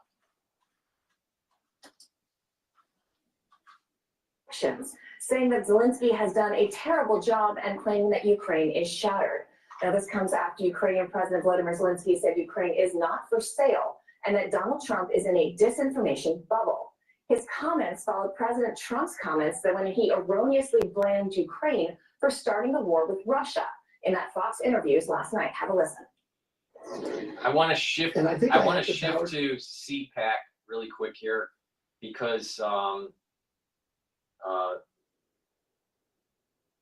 they're discussing about cryptocurrency and micro strategies, or just strategies, I think is the name of the company now, is talking.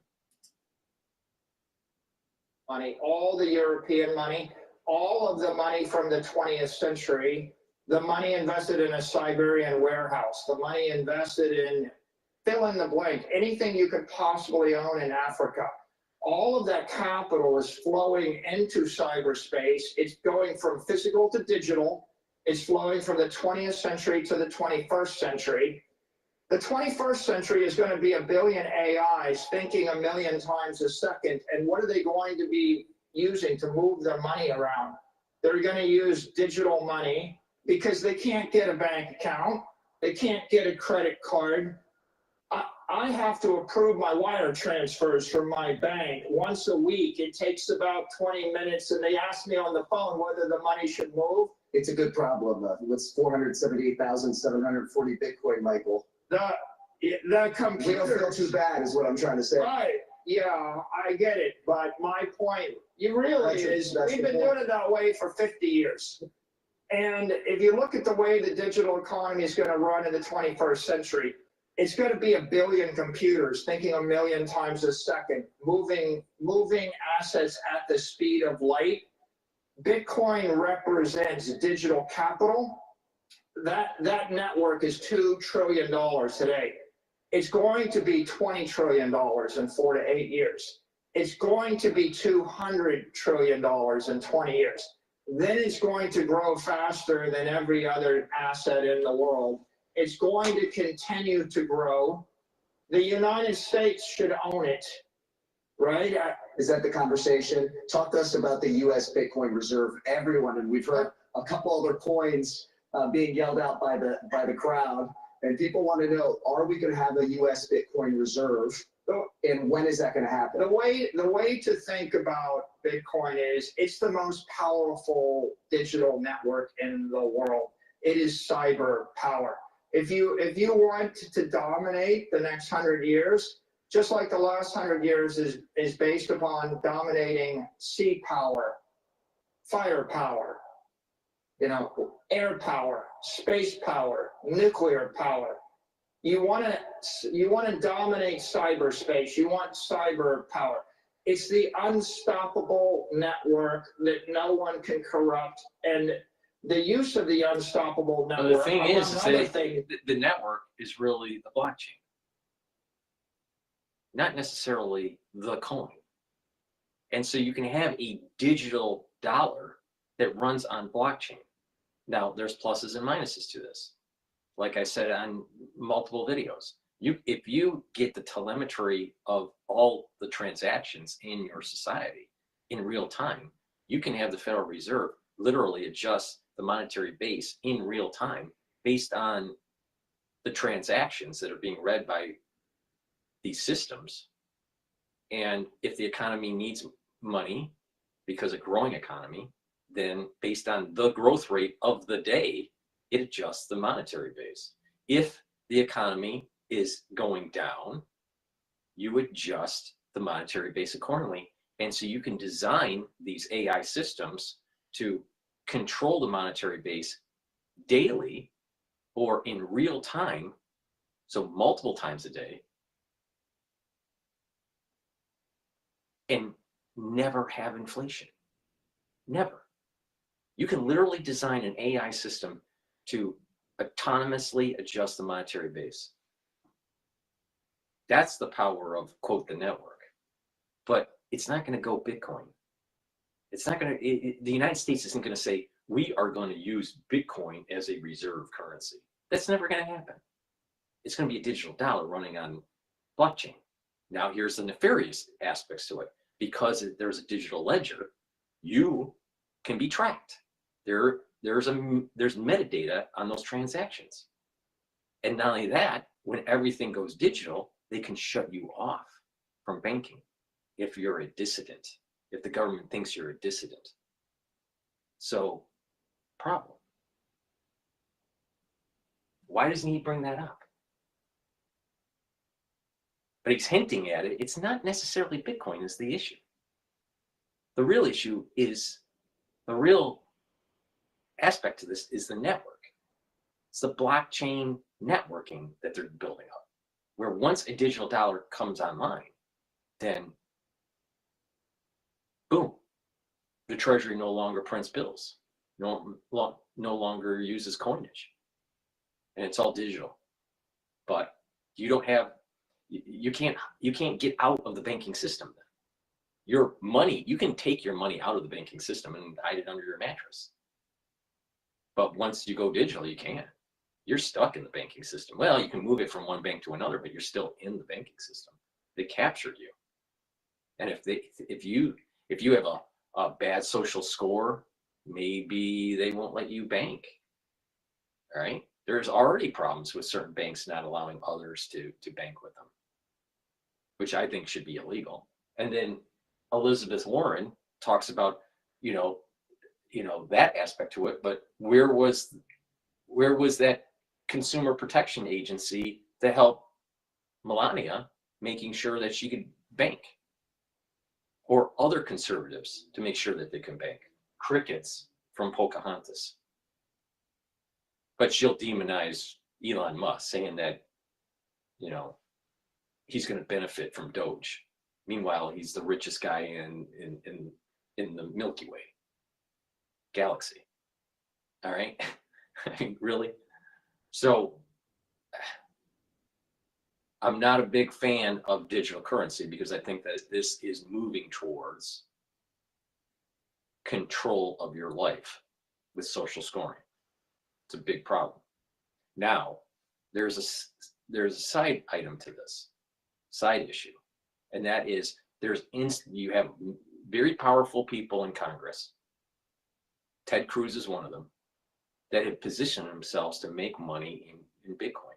Now, and institutional investors are moving in to ETF wrappers. Well, when banks have exposure to a major sell-off of Bitcoin, it's going to put in motion pressure on the Hill to create bills to force the Federal Reserve to buy Bitcoin as a reserve asset, just like how they were forced to buy subprime and subpar assets to help banks out during the Lehman crisis. So this is the beginnings of other assets the Federal Reserve is going to buy and manipulate the market. So Bitcoin is going to be manipulated by the Federal Reserve. That's what's going to happen. But the coin, our digital dollar, won't be Bitcoin. It's going to be something like the digital dollar. It's not going to be Bitcoin. It's going to be something different. Because the Federal Reserve is not going to abrogate that authority to some sort of techie group. That's never going to happen. And that's why he keeps on bringing up, it's about the network. It's about the network. It's about the network. No, it's about track and trace. And he's going to be a multi-billionaire in the process. Hundreds of trillions of dollars of capital moving from point A to point B. But the other use of the network is I can send a message which is unstoppable, and I can store information that is unstoppable, and I can prove beyond a shadow of a doubt the authenticity of an instruction or a document. No country, and the government can read that and decide that you have a low social score and you no longer can transact. So you got to listen in between. You got to listen in between the lines. You got to, focus, right? And you had the person that was asking the question, when are these other coins going to be, available? When's the Federal Reserve going to use it as a part of their reserve assets? Because when they do that, then Bitcoin will go up even more. But not realizing by implementing these types of technologies, you literally have lost your constitutional freedoms and you have less self-determination for life, liberty, and the pursuit of happiness, because the big eye is in the sky watching you. But he'll be a multi-billionaire in the process. Meanwhile, the average person is fucked.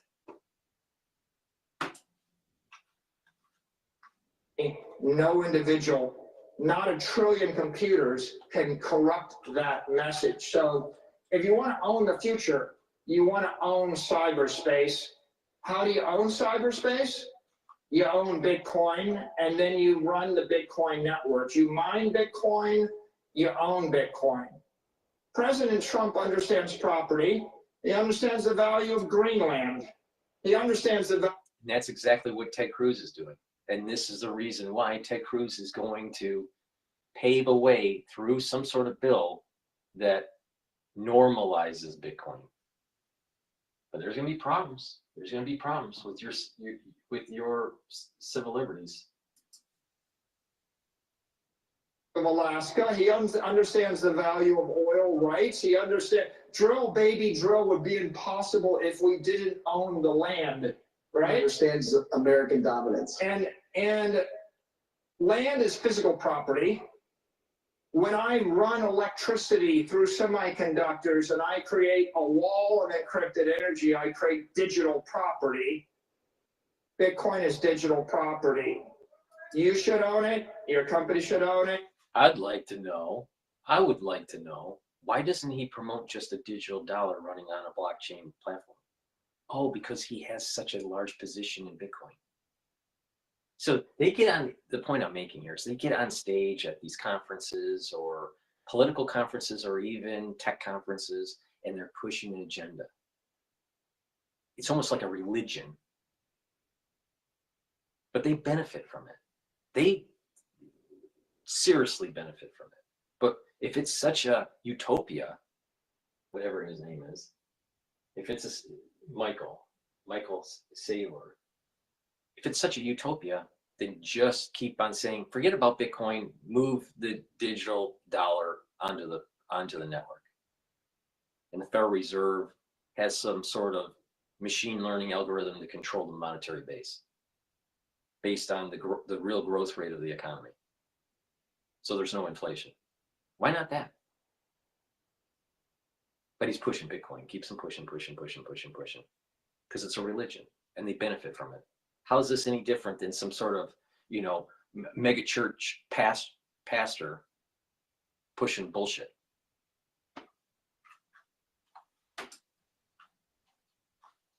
Our nation should own it. It is the future. In your perspective, how soon do you think we're going to be buying Bitcoin and have within our U.S. Reserve in a timeline? See, he keeps on pushing. I think there's an appreciation of the power of Bitcoin throughout the cabinet, throughout the House, throughout the Senate. The power, is it so powerful if it's so volatile? It can't stay above 100,000. It keeps on going down. It's, last I looked, it was at, I don't know what it's at right now, but it's trading at around 97,000. It was trading at almost like 108,000. But it's so powerful. Why is there such a resistance?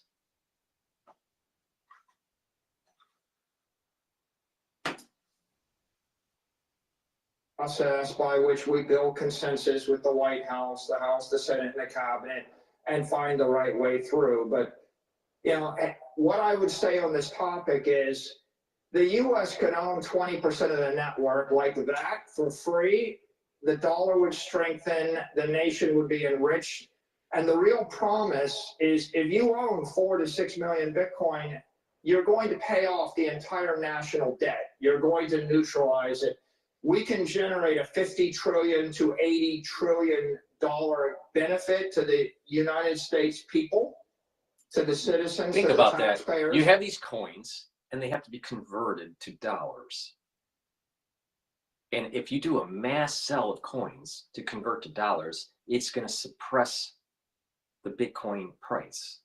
It's called illiquidity. It happened during Lehman with treasuries and inequities when everyone's selling and there are no buyers. So how are you going to do that, Michael? You're causing a liquid market. You're causing a disruption in the actual price when you do that. You do know that, don't you? These people are, like I said, they're promoting an agenda because they're going to get very wealthy.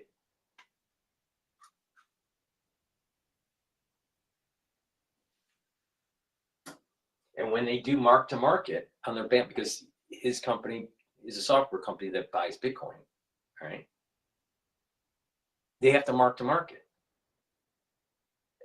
When you mark to market and they're doing their accounting, guess what it's in? Dollar bills. Not Ethereum. And we can do it simply by seeing the future. It cost $6 million to buy Alaska. The payoff was $1 trillion. Just like right now, you can literally buy it for a song and dance. That's the opportunity.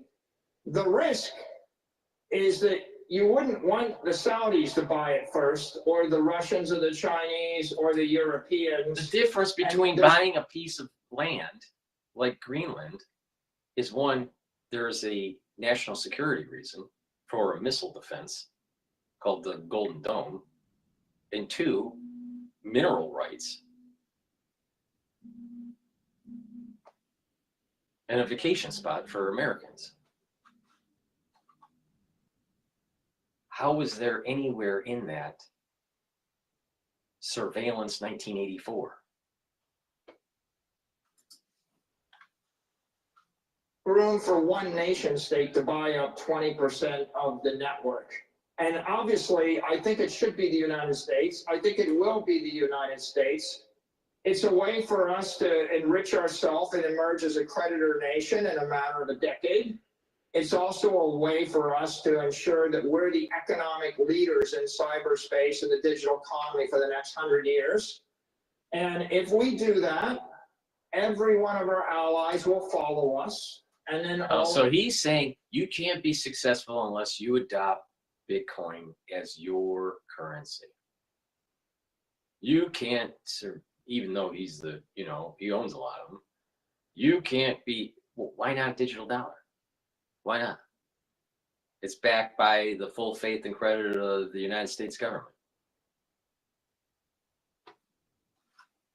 See, what it is they want to reduce the volatility of Bitcoin and have it appreciate, but reduce the volatility by having big Uncle Sam saying we're going to adopt it as a reserve currency. That's what he wants to happen. But why should, that would mean that Americans would have, the American government would have to buy, let's say it was trading at $100,000 a coin. The Treasury Department would have to buy at $100,000 a coin. Well, they don't need to do that. They can just convert their monetary base to digital dollars and not have to buy Bitcoin. And cost nothing. Why would we do that? Oh, to enrich people in Congress. Enemies will end up having to buy into the network once it passes 10 or 20 million a coin, and they will enrich us. And we saw that just yesterday. President Trump was in Miami and he was talking about Bitcoin. The Bitcoin reserve is a touchy subject. A lot of people want to know what other coins within the digital asset industry are going to be involved. The US does not just hold just gold and oil within our reserve. It holds up to 27 other trace minerals. And so we're completely diversified. Do you see room for another digital asset to be included in the Bitcoin reserve or the US financial reserve system? I think the key thing to keep in mind right now is that Bitcoin is a commodity. It is an asset without an issuer. There is no company, no individual, no country, no entity that can corrupt it. It has reached escape velocity. It has gotten to the point where it is basically a freedom virus, a truth virus, a monetary virus. It has been embraced by $1 trillion of smart money. That is $1 trillion of real money has been invested in the network. It is 99% of the digital power on Earth. It's fairly unstoppable. And so if you're going to capitalize a company or a country, you want to capitalize it on property or a commodity or a network which is beyond the point where anybody could change the nature of it. And so that makes Bitcoin the most certain thing in the digital universe. And when you talk about certainty and when you talk about truth, over the last 4 years, we've experienced as a culture travesty. We haven't been able to speak. We've been censored. How does Bitcoin, what is Bitcoin to you? What do you see that others don't? And how can conservatives capitalize on the opportunity to take advantage and make sure that America is dominating our future, that we have the economic freedoms that our children and our families in America will stay at the front runner. Like Michael, some sage, you know, of the big church of the big church of Bitcoin. He came and he talks really weird because he's from California, microdosing. Power. Bitcoin represents economic armor. When you put on the suit of armor, then no mayor, no government, no collectivist, no socialist can debank you. They can't take your money away. They can't impoverish you. Just like a gun is a deterrent, Bitcoin is a deterrent, because if you have wealth in Bitcoin, you have the option to move it to any jurisdiction. And don't you think that the government could create laws to prevent you from doing that? I mean, you could just move your money to other banks or other brokers in Europe, like England. Oh, you can't do that anymore without divulging those assets to the IRS. See, they can make laws to prevent you from doing this.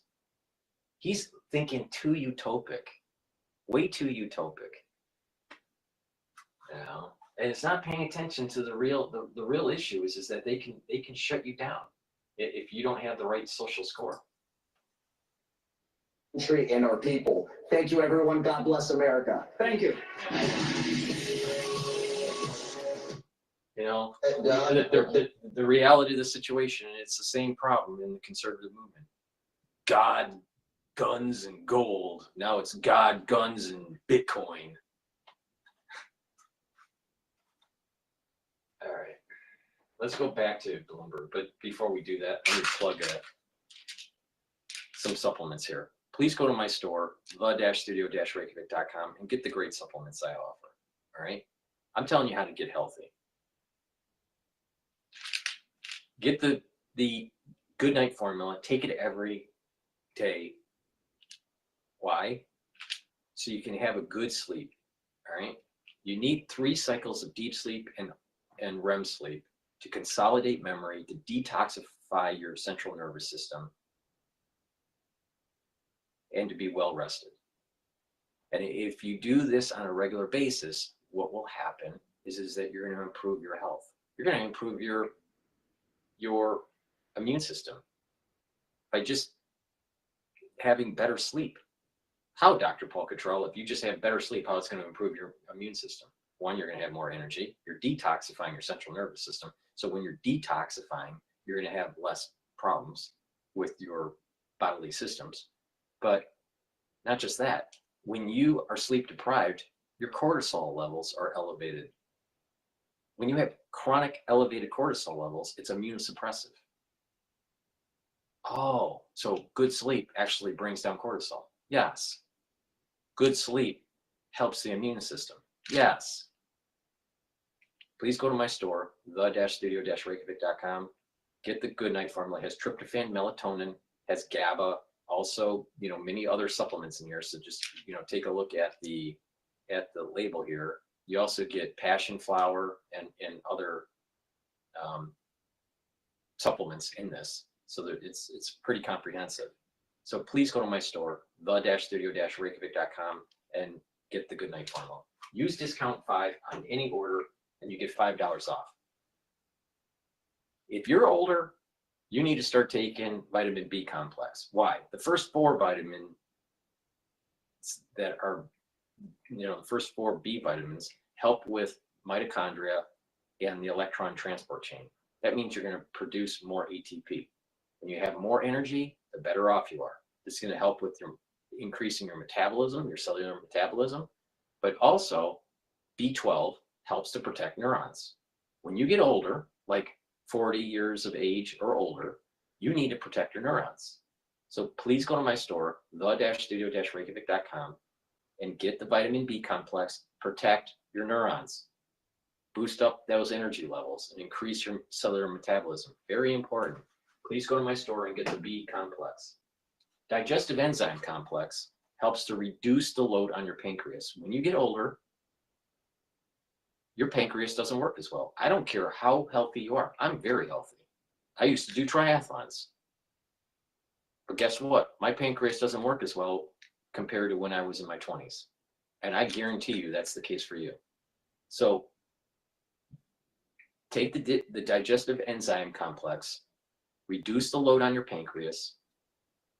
The digestive enzyme complex breaks up carbohydrates, proteins, and lipids. So you're absorbing your nutrients. And also, if you're an athlete, young or old, take the digestive enzyme complex to break up your pre or post fueling, workout fueling.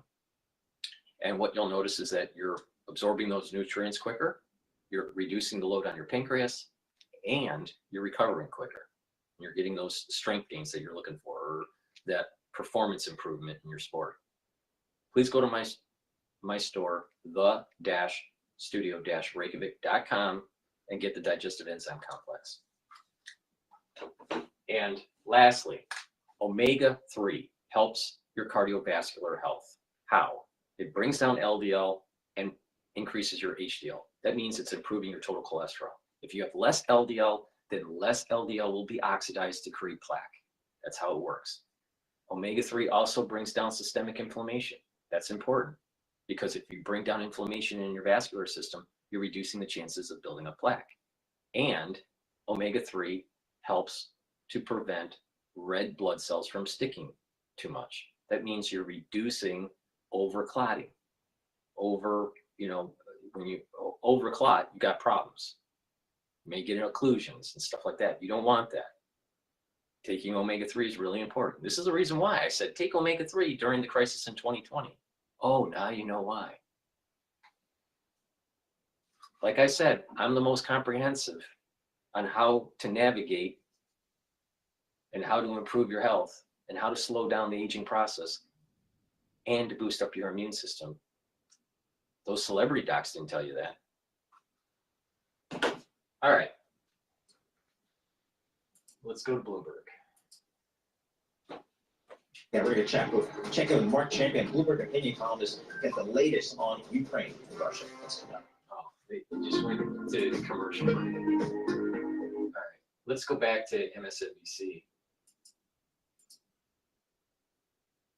And this war, and I think it's going very well. But today I heard, oh, well, we weren't invited. Well, you've been there for 3 years. You should have ended it 3 years. You should have never started it. You could have made a deal. I could have made a deal for Ukraine that would have given them almost all of the land, everything, almost all of the land, and no people would have been killed, and no city would have been demolished, and not one dome would have been knocked down. But they chose not to do it that way. All right, joining us now is New York Times Chief White House reporter Peter Baker. Hi, Peter. And Michael Allen is here with us in studio, former Special Assistant to President George W. Bush. He's now the Managing Director for Beacon Global Strategies. Peter, I want to start with you. First of all, I was an election monitor in Ukraine during Zelensky's election. I can promise you he was in fact elected, and as far as we knew at the time, there were no irregularities or anything else. But I also want to ask you, President Trump is making these... Was he duly elected? I don't know. There was probably improprieties with the election because that was all under Obama. But another issue is they suspended elections because of the war. So she lost that part of the fact. The question is, if they had elections right now, would he win? I don't think he could. And that's what Trump's saying. Head-spinning allegations against Ukrainian President Zelensky after Zelensky said he's in a disinformation bubble. What is Trump's goal here? Is he just trying to lean into and kind of double down on what he said? Where do you go with this? Well, I'm glad to hear that you were there and that you could tell us about that election. That's important. It's remarkable, of course, to hear. So this is total CIA. Go in, get someone that you can kind of control, probably has a drug addiction, all right? And then there's a war that happens, suspend elections, and so we have our CIA man running the country, aka Zelensky, all right, the CIA pick, the national security pick. stop the election so we don't have anyone coming in and deciding to stop the war. So we got our puppet. And Trump's calling off the national security state with their strategic operations that are going on that goes all the way back to the Obama administration. But she, you know, she's the expert because she was there and she counted all the votes. I would love to see if there was a little bit of a blip up that jumped diffusion that seems to be problematic in so many elections with Dominion. An American president talk about an ally the way he's talking about Vladimir Zelensky, whereas he said nothing about Vladimir Putin, who actually is a dictator, who actually does have manipulated elections that are not democratic, who actually is the one who launched the invasion, full-scale invasion 30 years ago. Trump said yesterday, you started it, meaning the Ukrainians. Of course they did not start it. He said today that Zelensky tricked the United States into giving him $350 billion to go to war. Obviously not true. And what's remarkable about it, of course, is we've never seen anything like this from an American president. And what is his goal? You know, he has had a thing about Ukraine going back years. He was convinced that Ukraine interfered in the 2016 election against him. That's a Russian talking point, but it's one that he has accepted. And he has been, therefore, you know, had antipathy toward Ukraine ever since. It was part of his first impeachment back in 2018 and 19, or sorry, 2019 and 20. And I think that that's just, his head has always been in a negative space toward Ukraine and in a positive space toward Putin. The other thing that's kind of remarkable about this is But the Hunter Biden laptop and the pay to play and the transfer of money for the big guy, let's not talk about that. No, there was no corruption going on in Ukraine. Absolutely not. See, MSNBC is, I think the whole network has mad cow disease. Really going against established fact. He's going against U.S. intelligence, because if you remember, it was U.S. intelligence that was warning at the Munich Security Conference 3 years ago, Russia is going to invade, Russia is planning to invade, and it was the Europeans and the Ukrainians who kind of didn't believe it until all of a sudden it happened. So we also have NBC News is reporting that U.S. intelligence U.S. intelligence shows Putin isn't really interested in a peace deal right now, and he still wants to control all of Ukraine. So you've got Putin coming out today and saying he's ready to return to the negotiating table and he'd be happy to meet President Trump. But how can anyone trust him? I know the Ukrainians don't. Should the Americans? Well, I think the Ukrainians ought to take a deep breath here. This is Trump, the real estate developer, jawboning a party to an eventual transaction. It's not a style we're used to.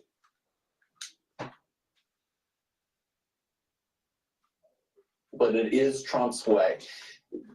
Keith Kellogg is in Ukraine. If I were Zelensky, I would send a message back to President Trump through him about the types of things that he might be able to agree to in an eventual negotiation. On Putin's recalcitrance, it's going to happen. It will appear and rear its head at some point in these negotiations, and the worm will turn, and Trump will begin to criticize Putin more harshly to condition him to come to the table. But in you don't think this altruistic diplomatic Putin is going to last through the second or third phase of these negotiations? I don't think so, because I can't imagine any scenario where we really arrest the root causes of what caused this war. I don't believe, even if Trump is not in a great place on Zelensky, that he wants to totally sell Ukraine out. And that's ultimately what Putin wants, a Ukraine that doesn't exist. Peter, I also want to get your take on this meeting between Secretary Rubio and Lavrov. These guys are clowns. These guys are total clowns. The root cause was the expansion of NATO and the hubris that we had with this monopolar world. First of all, where has Lavrov been? I feel like he was out of favor for a while, and now all of a sudden he's back center stage in this very high-profile negotiation. But they came out of that room without having any European or Ukrainian input. And can there be an end to the war without one of the parties involved in the war in the room? Is it even remotely possible? Well, what you hear, of course, is a disconnect, right? Rubio says, look, of course we're going to consult with the Europeans. Of course we're going to consult with the Ukrainians. In fact, he called a number of European foreign ministers shortly after his meeting with Lavrov in Saudi Arabia. But you're right. It was a big deal that the Ukrainians felt so left out. President Zelensky was planning to go to Saudi Arabia and then told basically that he wasn't welcome and didn't end up making the trip. Meanwhile, even as Rubio is trying to reassure people, yes, of course, we're going to do this in concert with our allies, you hear Trump say yesterday, no, they don't deserve a seat at the table, meaning the Ukrainians, because they started the war and they didn't make a deal over the last 3 years. What deal should they have made over the last 3 years? A deal that would surrender their territory. And that's what he wants them to do. So he's putting a lot of pressure on Zelensky. He's making clear that whatever deal he makes with Putin is what he thinks it should be, not necessarily what Zelensky thinks it will be. And it's left the Europeans on the sideline trying to figure out what their play is. Yeah, Peter, I also want to ask you about your article today in the Times. You write, Mr. Trump is in the middle of executing one of the most jaw-dropping pivots in American foreign policy in generations, a 180-degree turn that will force friends and foes to recalibrate in fundamental ways. You know, I just came back from Munich, where this was completely on display, to the point where I was told in one meeting, leaders just kind of went on with their planned speeches about American-European friendship because they didn't really know what else to do. What message is the U.S. sending to our allies right now? Well, I think the message is that we're in the middle of what we've been calling a new Cold War, and it looks like America may be switching sides. I mean, Trump obviously... First of all, who runs the executive branch in the military? The President of the United States. All right? Now, the three world powers are the United States, Russia, and China. Guess what? We have a lot of nuclear weapons that can go off at any time. It could go off right now, and we're just gone. All right? Do we want to continue that insanity? No, of course not. Wouldn't it be a smart idea to talk to the other world powers to try to de-escalate the arms race with nuclear weapons? Ukraine isn't at the table because of that. Oh, so if you have a president that's informing his military and telling his secretaries of state and defense and his entourage that, you know what, we're going to shift policy. We're not going to be so belligerent with this expansionism of NATO. And maybe we can de-escalate the situation in Europe. Isn't that a good idea? But you have people on MSNBC that will say, no, we're aligning with Putin. We're not going to maintain that Cold War mentality going all the way back to the 50s. Got to maintain that. That's what the CSIS wants. That's what the CFR wants. That's what the Trilateral Commission wants. That's what NATO wants. Is a never-ending perma-bear Cold War mentality.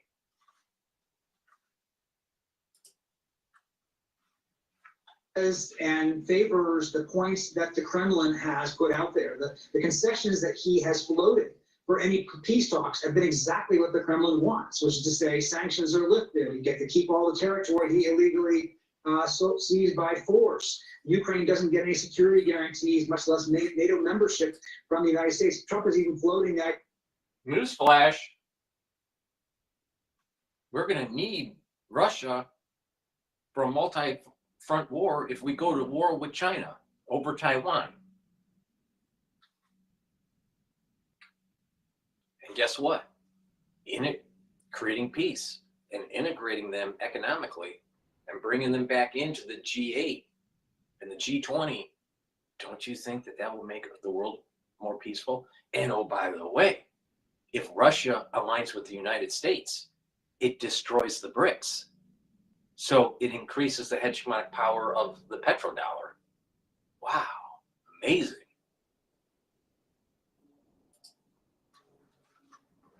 Readmitting Russia into the G7, which of course the rest of the G7 would not want to do. Meanwhile, The Europeans, what they're hearing from Washington is, you're a bunch of bad partners. You're free riders. You're not spending enough on your military. We don't think you're fair to us on trade. We're going to slap tariffs on you. We think you're too mean to the neo-Nazi party in Germany. That's the message.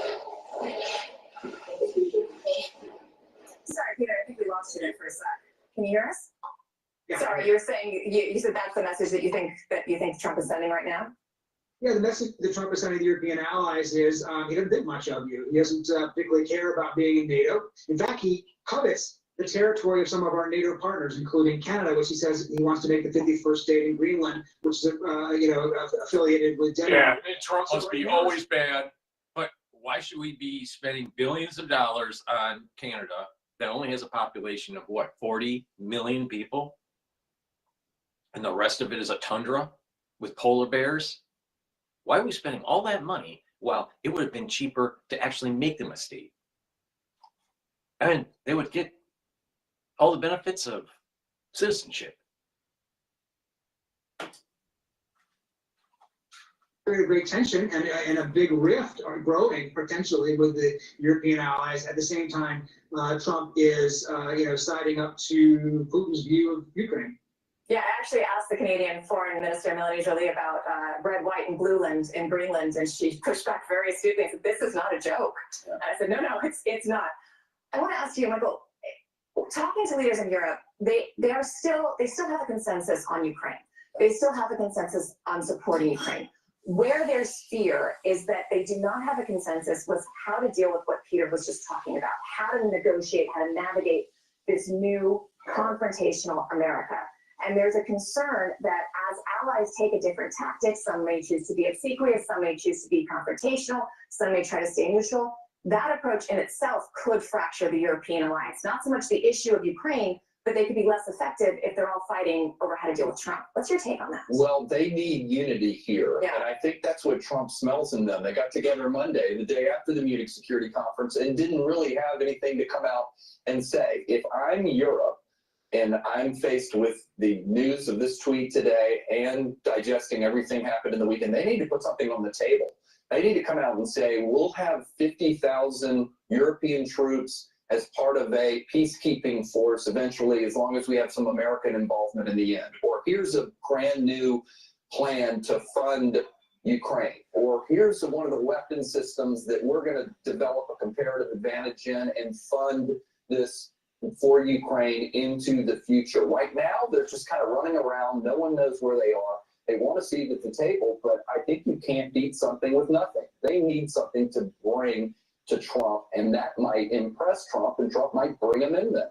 I want to show you, we have some new images coming in. This is Keith Kellogg being greeted by the U.S. ambassador to Ukraine in Kyiv. You know, we were just talking about what message President Zelensky should send through Kellogg. What message should Europe send? Could this possibly have a backlash? Because if you remember, Putin's approach to this was to try to fracture NATO. It actually made NATO stronger, and it gained it 2 new members, Finland and Sweden.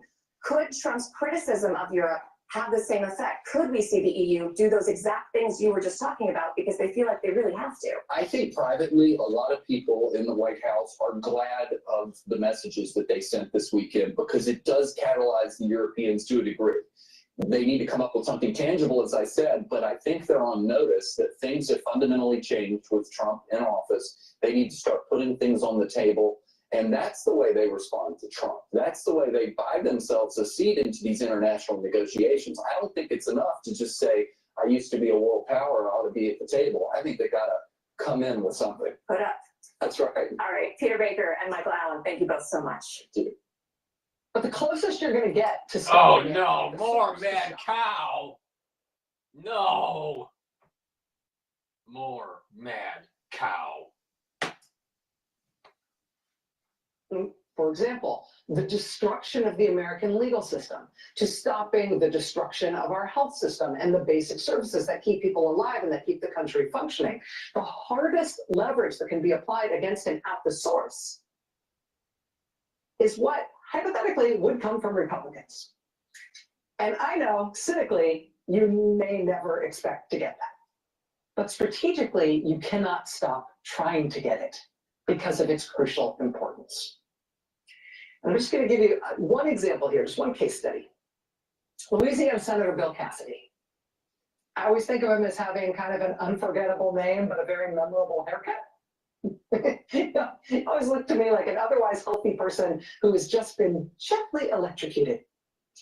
But Senator Bill Cassidy is a senator. He's also a physician. He's a gastroenterologist. He got into the Senate in a campaign in 2014 that largely focused on his role as a doctor.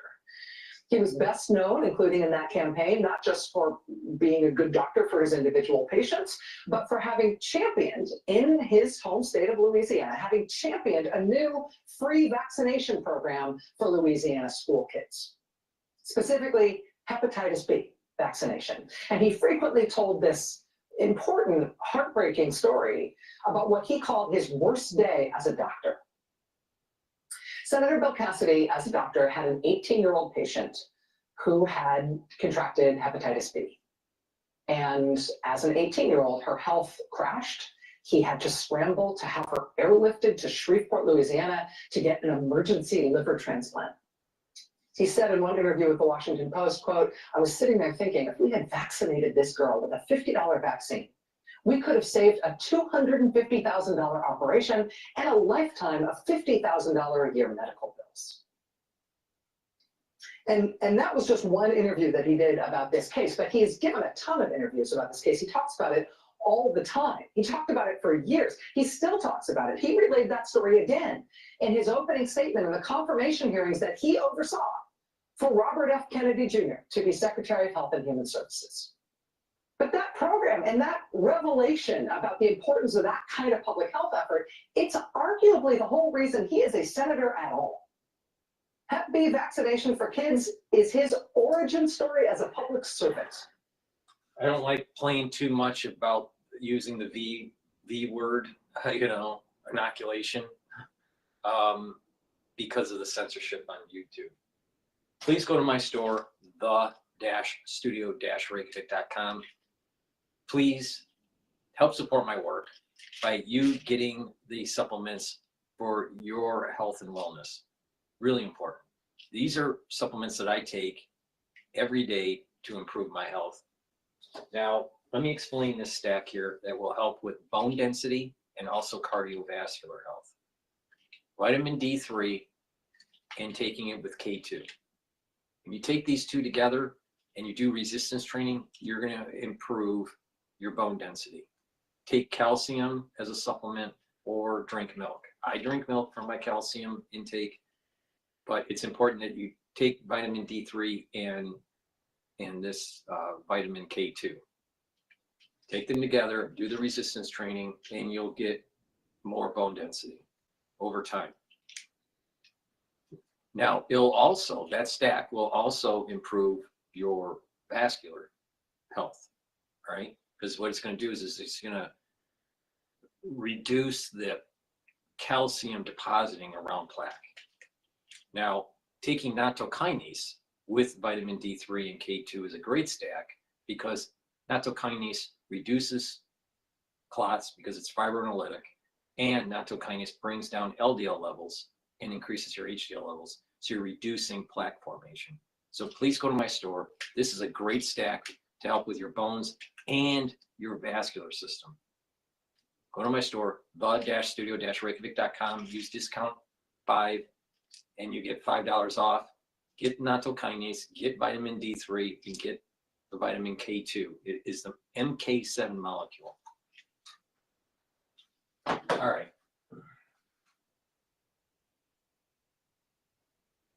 Let's go back to Bloomberg, because I'm tired of Matt Cowell. AeroVironment be one company that comes to mind. But the interesting thing is the loser parts. The Pentagon has until the Tuesday to come up with these lists to give to the Comptroller's office. Okay. There's an interesting conversion, Sir Joe. The House Armed Services Committee about a week ago asked the services for lists of their obsolete programs that could be cut, and those lists are due like early next month. So you've got this perfect storm of HASC, which will be leaked right away in terms of the programs, and then you've got this 25 budget drill going on. So it's a perfect convergence of a storm for defense companies. If you're of Lockheed, since you called them out. You're doing a lot of stuff, right? You've got the F-35 program, that could be a problem, but you're also making missiles that the Pentagon's going to buy more from. Does that end up being a wash? I don't think it's an offset, but Lockheed makes the PAC-3 along with Raytheon. They make parts of it. They make the THAAD missile. They're making the long range, the LRAS and the long range anti-ship missile. But nothing makes up for the F-35.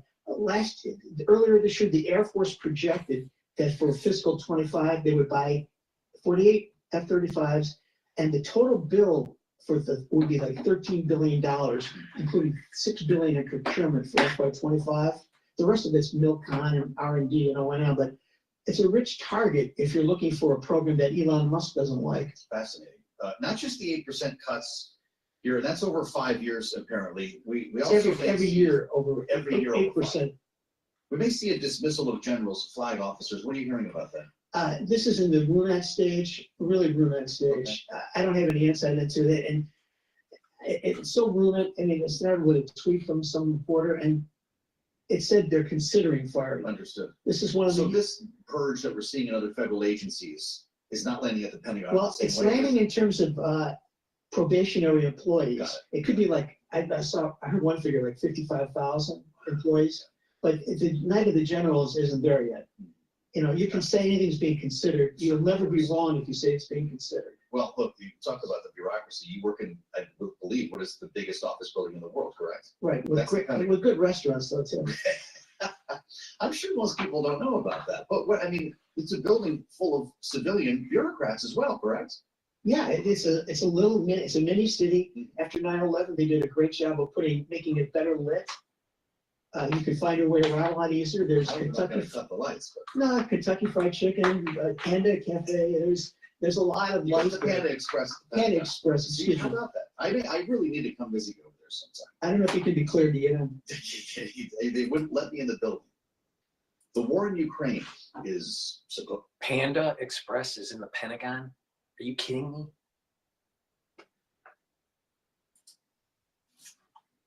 Along that'll last in Gaza.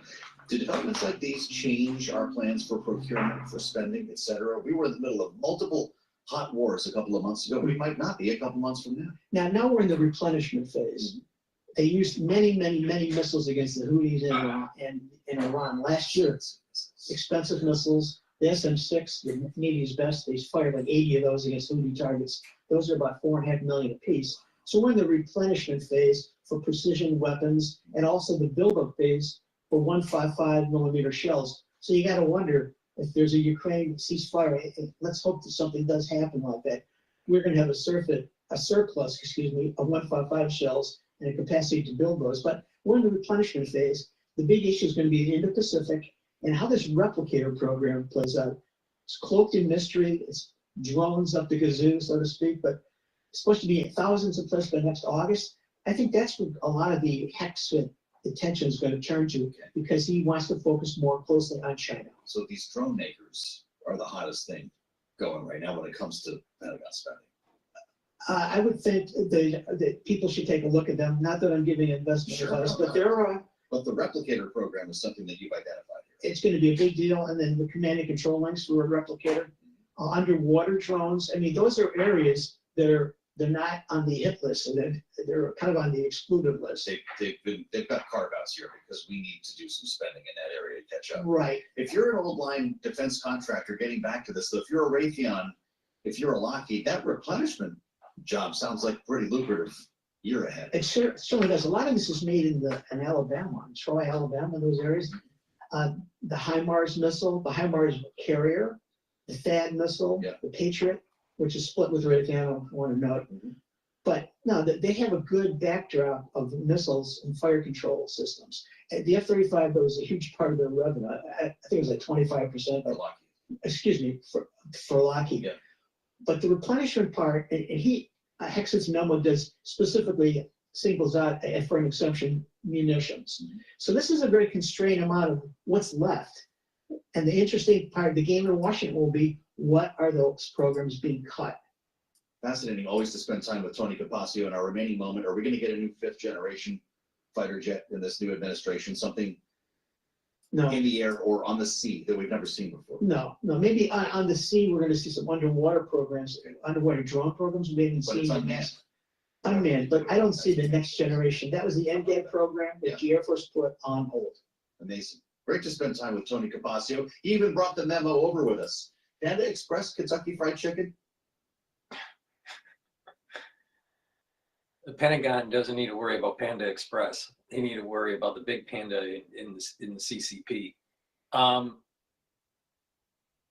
Investment in our Navy, in naval technologies and ships, in drones, underwater, that is really important. Our naval investment is, and our naval fleet is really important to counter the CCP. Please go to my store, the-studio-reykjavik.com. I'm going to be talking about another pillar of the core of my protocol, bringing down inflammation. Now you can bring down inflammation with this great stack, all right? And this will help with your cardiovascular health and your immune system. Taking turmeric, it's an antioxidant, so it's going to soak up free radicals, but it will also bring down pro-inflammatory cytokines. Ashwagandha root will bring down cortisol levels and blood glucose levels. Taking these together are going to improve your cardiovascular health because you're bringing down inflammation, but also your immune system. Because if you bring down inflammation, you bring down cortisol levels, then you are reducing the immunosuppressive activity of cortisol. So chronic inflammation, if you're chronically, in pain and chronically inflamed, your immune system is down, all right? So what you want to do is boost up your immune system. This is a great way to do it. You get an additional benefit by taking lignans. Lignans is also an antioxidant, so it's going to soak up free radicals, but lignans also brings down inflammation. So it's going to help with your immune system and your cardiovascular system. And lignans is good to boost up your endocrine system. So please stack it together, taking the turmeric, the ashwagandha, and the lignans together. The lignans are a powder. Mix it with soft foods or with filtered water or a smoothie. Take it every day. You get a small scooper here. Just take one small scoop a day. It's really easy, and you're getting a lot of benefits. So please go to my store, the-studio-reykjavik.com. And oh, by the way, if you take lignans every day and you're working out, you're actually reducing the soreness from your workout, so you recover quicker. All right, let's go to CNN. This is dealing with Dr. Fareed Zakaria.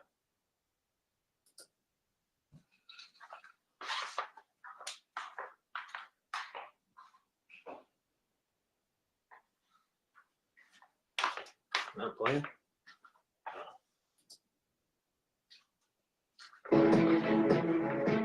Tonight, the door in Washington that was once wide open to Ukraine now appears to be slamming shut. The President of the United States calling the democratically elected leader of an ally under attack a dictator. And Vladimir Putin, the actual dictator in this situation, is sitting back and probably enjoying every minute of it. The tension had been building here after Ukraine was excluded from high-level talks between the U.S. and Russia this week, followed by the president's suggestion that Ukraine started this war, which it didn't. But after hearing that combination of Kremlin talking points, President Zelensky flashed his anger. Unfortunately, President Trump, I have great respect for him as a leader of the nation that we have great respect for. The American people who always support us, unfortunately, lives in this disinformation space. As you might imagine, President Trump did not take kindly to hearing that. It's actually what spurred his tirade on Truth Social this morning, echoing in part Putin's own propaganda, and then later repeating it in front of the cameras. Think of it, a modestly successful comedian. President Zelensky talked the United States of America into spending $350 billion to go into a war that basically couldn't be won. He refuses to have elections. He's slow in the real Ukrainian polls. Somebody said, oh no, his polls are good. Give me a break. The only thing he was really good at was playing Joe Biden like a fiddle. A dictator without elections. Zelensky better move fast or he's not going to have a country left. Gotta move fast. I love Ukraine, but Zelensky has done a terrible job. Now, I want to take a moment to go through what you just heard there one by one in order. Zelensky did not start this war, Putin did, and he was not a moderately successful comedian. He was, in fact, so successful on TV that it propelled him all the way to the presidency in Ukraine, which sounds familiar. Zelensky didn't talk the U.S. into anything. The United States and Europe rallied to protect a sovereign nation that was being invaded. He is right that there was supposed to be an election in Ukraine last year. It was called off because the country has been under martial law for 3 years now. And as the Ukrainian constitution calls for, no elections during that time, given it's quite difficult when Russian missiles are raining down on your cities. Now, on the polling front, it's obviously hard to gauge that during a war. The latest figures that we've seen put Zelensky at about 57% approval in Ukraine. That's a real drop from where he was when this war started, but it's far higher than the 4% that we have heard Trump repeating in recent days. But maybe most importantly, of everything you heard there, it's that Zelensky is not a dictator. He won a free and fair election, actually in a landslide. And the irony here is that he is fighting Putin, who maintains power through sham elections, has his opponents jailed, or they seem to mysteriously die. When I traveled to Ukraine 1 year ago, President Zelensky sat down with me and told me that when it comes to this war and Putin and his ruthlessness, he says Trump just doesn't get it.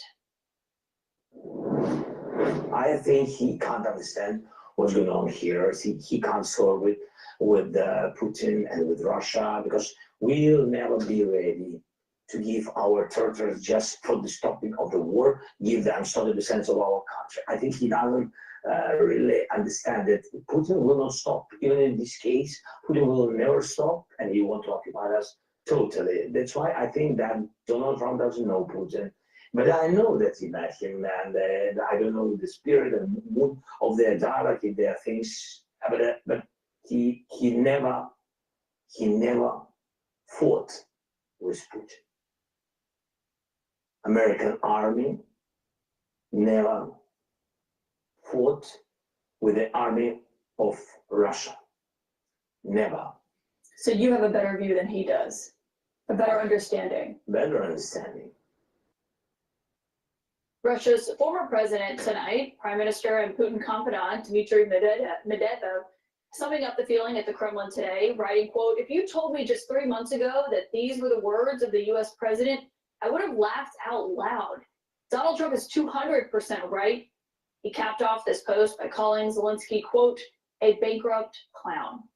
Our lead source tonight is CNN's Fareed Zakaria, who perhaps maybe thought he had seen it all when it comes to what we're watching on the world stage. And Fareed, when you see this, I know European leaders were bracing for Trump and the Trump administration to maybe take a hardline stance on Ukraine, not to continue the policy of the Biden administration. But were they expecting this? All right, before we have Dr.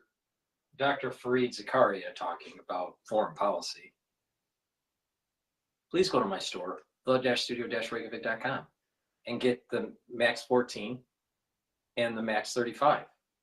Take a teaspoon a day, swish it in your mouth, gargle 30 seconds or so, 20 seconds, and then swallow. It'll help with your immune system. It's the first pillar of the core protocol. Boost up that immune system. Please go to my store, the-studio-reykjavik.com, and get the Max 14 or the Max 35. I take a teaspoon a day, every day. If I'm not feeling well because of the cold season, I take a tablespoon or two a day and then go back to my maintenance once I feel better. But I've been taking Max 35 or Max 14 every day. Every day. Please go to my store, the-studio-reykjavik.com. Nobody was expecting this, Caitlin. This is a breathtaking reversal in U.S. foreign policy. It's in some sense the largest reversal in U.S. foreign policy in 8 decades. The United States, since the late 1940s, built the Western world as a free democratic alliance determined to maintain its sovereignty, maintain its prosperity, maintain peace, and in many ways to repel aggression from dictators. for the United States to be flipping and almost siding with the aggressive dictator against the democratically elected country that is a victim, that is stunned not just Europe. You think that Ukraine wasn't heavily influenced by the CIA? Wake up, Dr. Freed. Wake up. It's stunned people all over the world. I've gotten messages from Asian leaders, from people all over the world wondering if the United States is not going to defend a liberal democratic state in Europe, if it's not going to defend the threat that its European allies believe is the most vital threat they face, who is it going to defend? Who is it going to support? Can American guarantees be taken seriously? Can American foreign policy be taken seriously? I think we're witnessing history right now in a very tragic way. Well, and on that front, there's a real question of how these world leaders will respond to this. I mean, we saw the British Prime Minister phone Zelensky after Trump called him a dictator, and pointedly, as we were told, he reaffirmed support for him as Ukraine's democratically elected leader. The British Prime Minister is coming here to Washington next week. I mean, it really does raise the question of what that dynamic looks like. Yeah, look, the dynamic right now between Trump and all liberal democratic leaders seems to be very bad. The Trump's dynamic with the autocrats, Putin, seems much better. But the reality is, in the short run, Western allies of the United States are in a bind. They have relied on the United States for their security. They have accepted U.S. leadership for decades now. And the entire security system has been built on the idea that the United States was the guarantor of the peace. The United States was the underwriter. So they can't easily find other options very quickly. But in the long run, Caitlin, what is going to happen is these countries, which are rich, powerful countries, are going to start asking themselves what kind of independent path they have to chart. That's going to happen with Canada, that's going to happen with Europe, and that means these countries will move away from the American sphere. They will look for a better relationship with China. They will look to find new ways to find markets, to find friends. This is the greatest gift, not just to Vladimir Putin, but to Xi Jinping. China will benefit from this more than any country, perhaps, in the world other than Russia, because Trump has now introduced an element of chaos. The CCP thinks that maybe Trump won't support Taiwan. But he has now aligned himself with an ally, Putin and Russia, for a multi-front war on the CCP. So it changes the calculus with President Xi. Now you got to remember, India looks like it's aligning itself with the United States, with Modi. So Trump is actually pretty brilliant on what he just did. But Dr. Fareed doesn't see it. Now, why is it that Dr. Fareed doesn't see it? Because Dr. Fareed just keeps on pushing the CFR bullshit.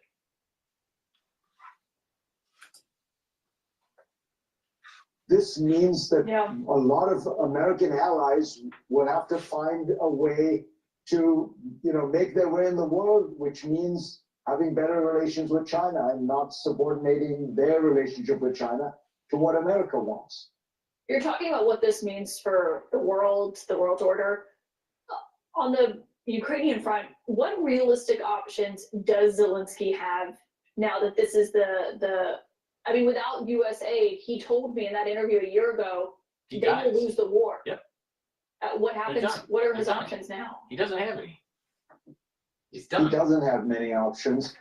The Europeans can try to ramp up supplies, but the truth is, again, the whole Western system has been built on the idea that America is the pivot, America is the guarantor. Even when Europeans build their military spending up, they buy American goods. That has been the deal. The United States guarantees, the Europeans buy American defense equipment, defense products. So if the linchpin of the whole system suddenly pulls the rug from under, It's very difficult to see how Zelensky is able to survive. No,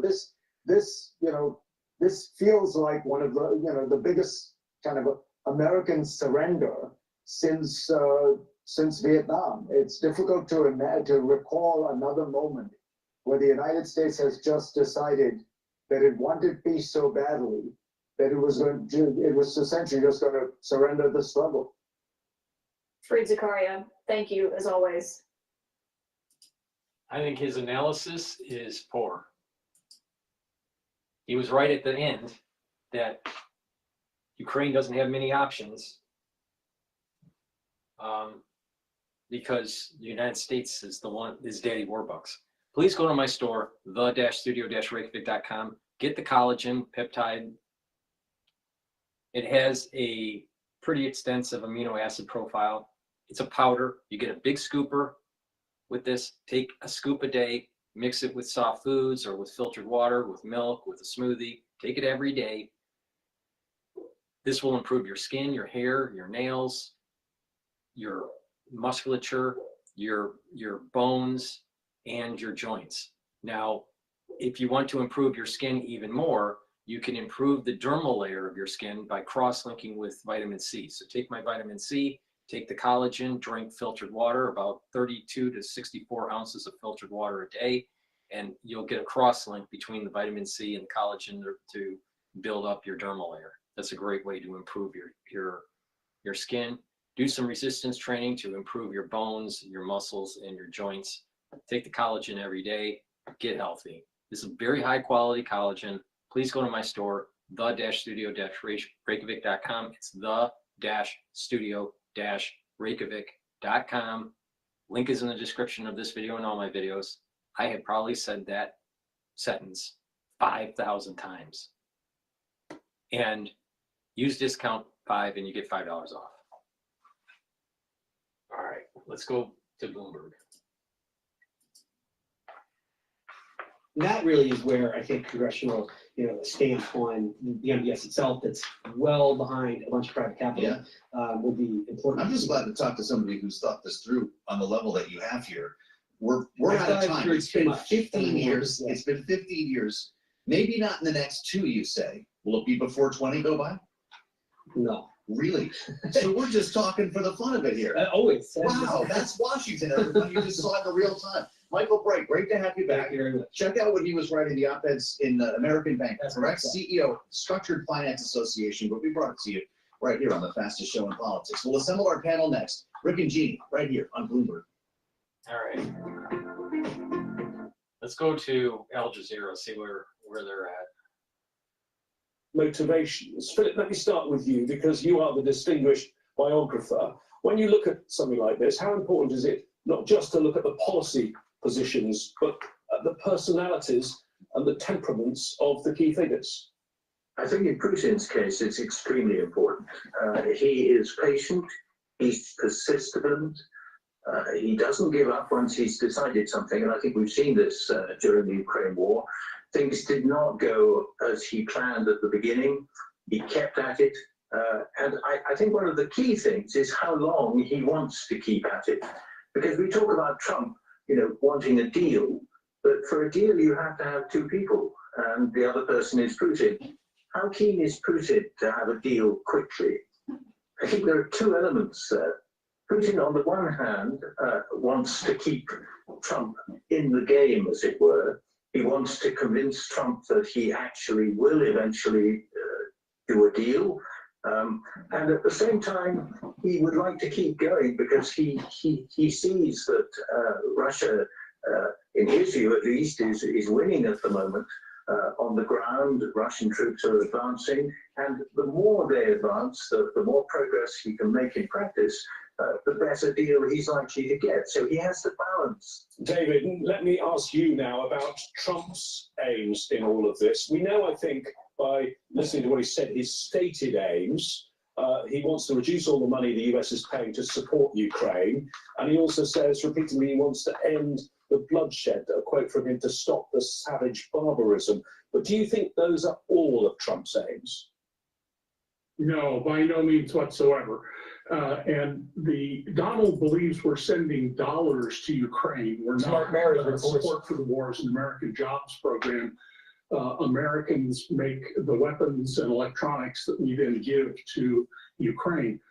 Donald wants the Nobel Peace Prize. He's very upset that he didn't get it. And this is one of the ways he might achieve that.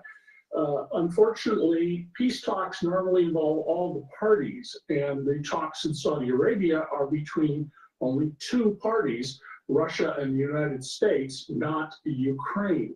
And then secondarily, Donald, who was brought up with a monstrously horrible father, is an empty vessel inside. He is always trying to fill the emptiness inside him with flattery, with money or claims of money, exaggerating things because of the way he was raised. And he really believes that only Donald Trump can be president. In fact, he claimed last Friday dictatorial authority, saying he can't do anything that would violate the law when he's trying to save the country. And the White House put out a photo of him yesterday in which he was wearing a crown. And of course, the United States was started as a revolution against the British monarch.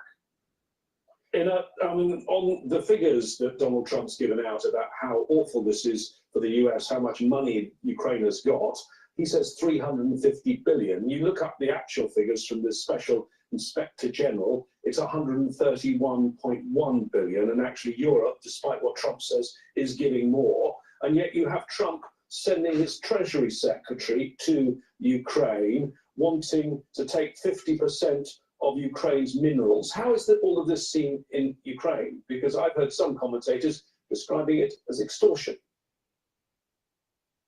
Well, you can call it this name, or like for a lot of Ukrainians, it feels like we woke up into Black Mirror series, or I don't know, Don't Look Up, or any other, you know, anti-utopian stories which were warning us about such change in politics to come. It's terrible because for someone it's a big lie, for someone it's fight for political ratings or whatever, a desire for quick deals without looking into the essence of such deals. For us, it's life. Yes, for us, Ukrainians, this is pushing us to the back when suddenly with the new president elected, US is not even neutral. US is more likely to take the position of the abuser, of the aggressor, of Russia. And it's quite sobering. But luckily, unlike Europe, Ukraine woke up quite some time ago. Yes, for the rest of the world, for our European partners, this is a new information. That yes, the politics can be this way, real politics is back, and that there is no more world of, I don't know, you can say values-based or agreement-based and so on and so forth. For us as Ukrainians, we are shocked. The situation is very, very serious, but we need to play with the cards we have. Yes, our back is maybe already back to the wall, but we need to make the best out of the situation. Okay, I want to bring in David again, because it's clear to me from the last 4 years that Donald Trump was in office and the 4 weeks he's been in office this time, that he doesn't like Ukraine and he doesn't like Zelensky. Can you drill down on that? Because, I mean, even if you go back to when he was first elected in 2016, he was critical of Ukraine. What is, I mean, and it was also part of his impeachment in 2019. Tell us why he dislikes Ukraine so much, because it seems evident he does. Well, because Ukraine is to Vladimir Putin an area that Russia used to control and does no more. And Vladimir Putin has said clearly many times that he wants to essentially put back together the old Soviet Union. Donald identifies with Vladimir Putin just as he does the dictators Kim in North Korea, Xi in China, and others, because Donald doesn't really believe in democracy. He believes in power, and he's very transactional, and Vladimir Putin has brilliantly flattered him. Donald is very, very subject to flattery, And finally, Donald doesn't know anything, and I mean that quite seriously. He claims to be the world's greatest expert on 22 subjects. In fact, he didn't know what happened at Pearl Harbor on December 7th, 1941. His chief of staff had to explain. He didn't know that Finland is a country. He thought it was part of Russia.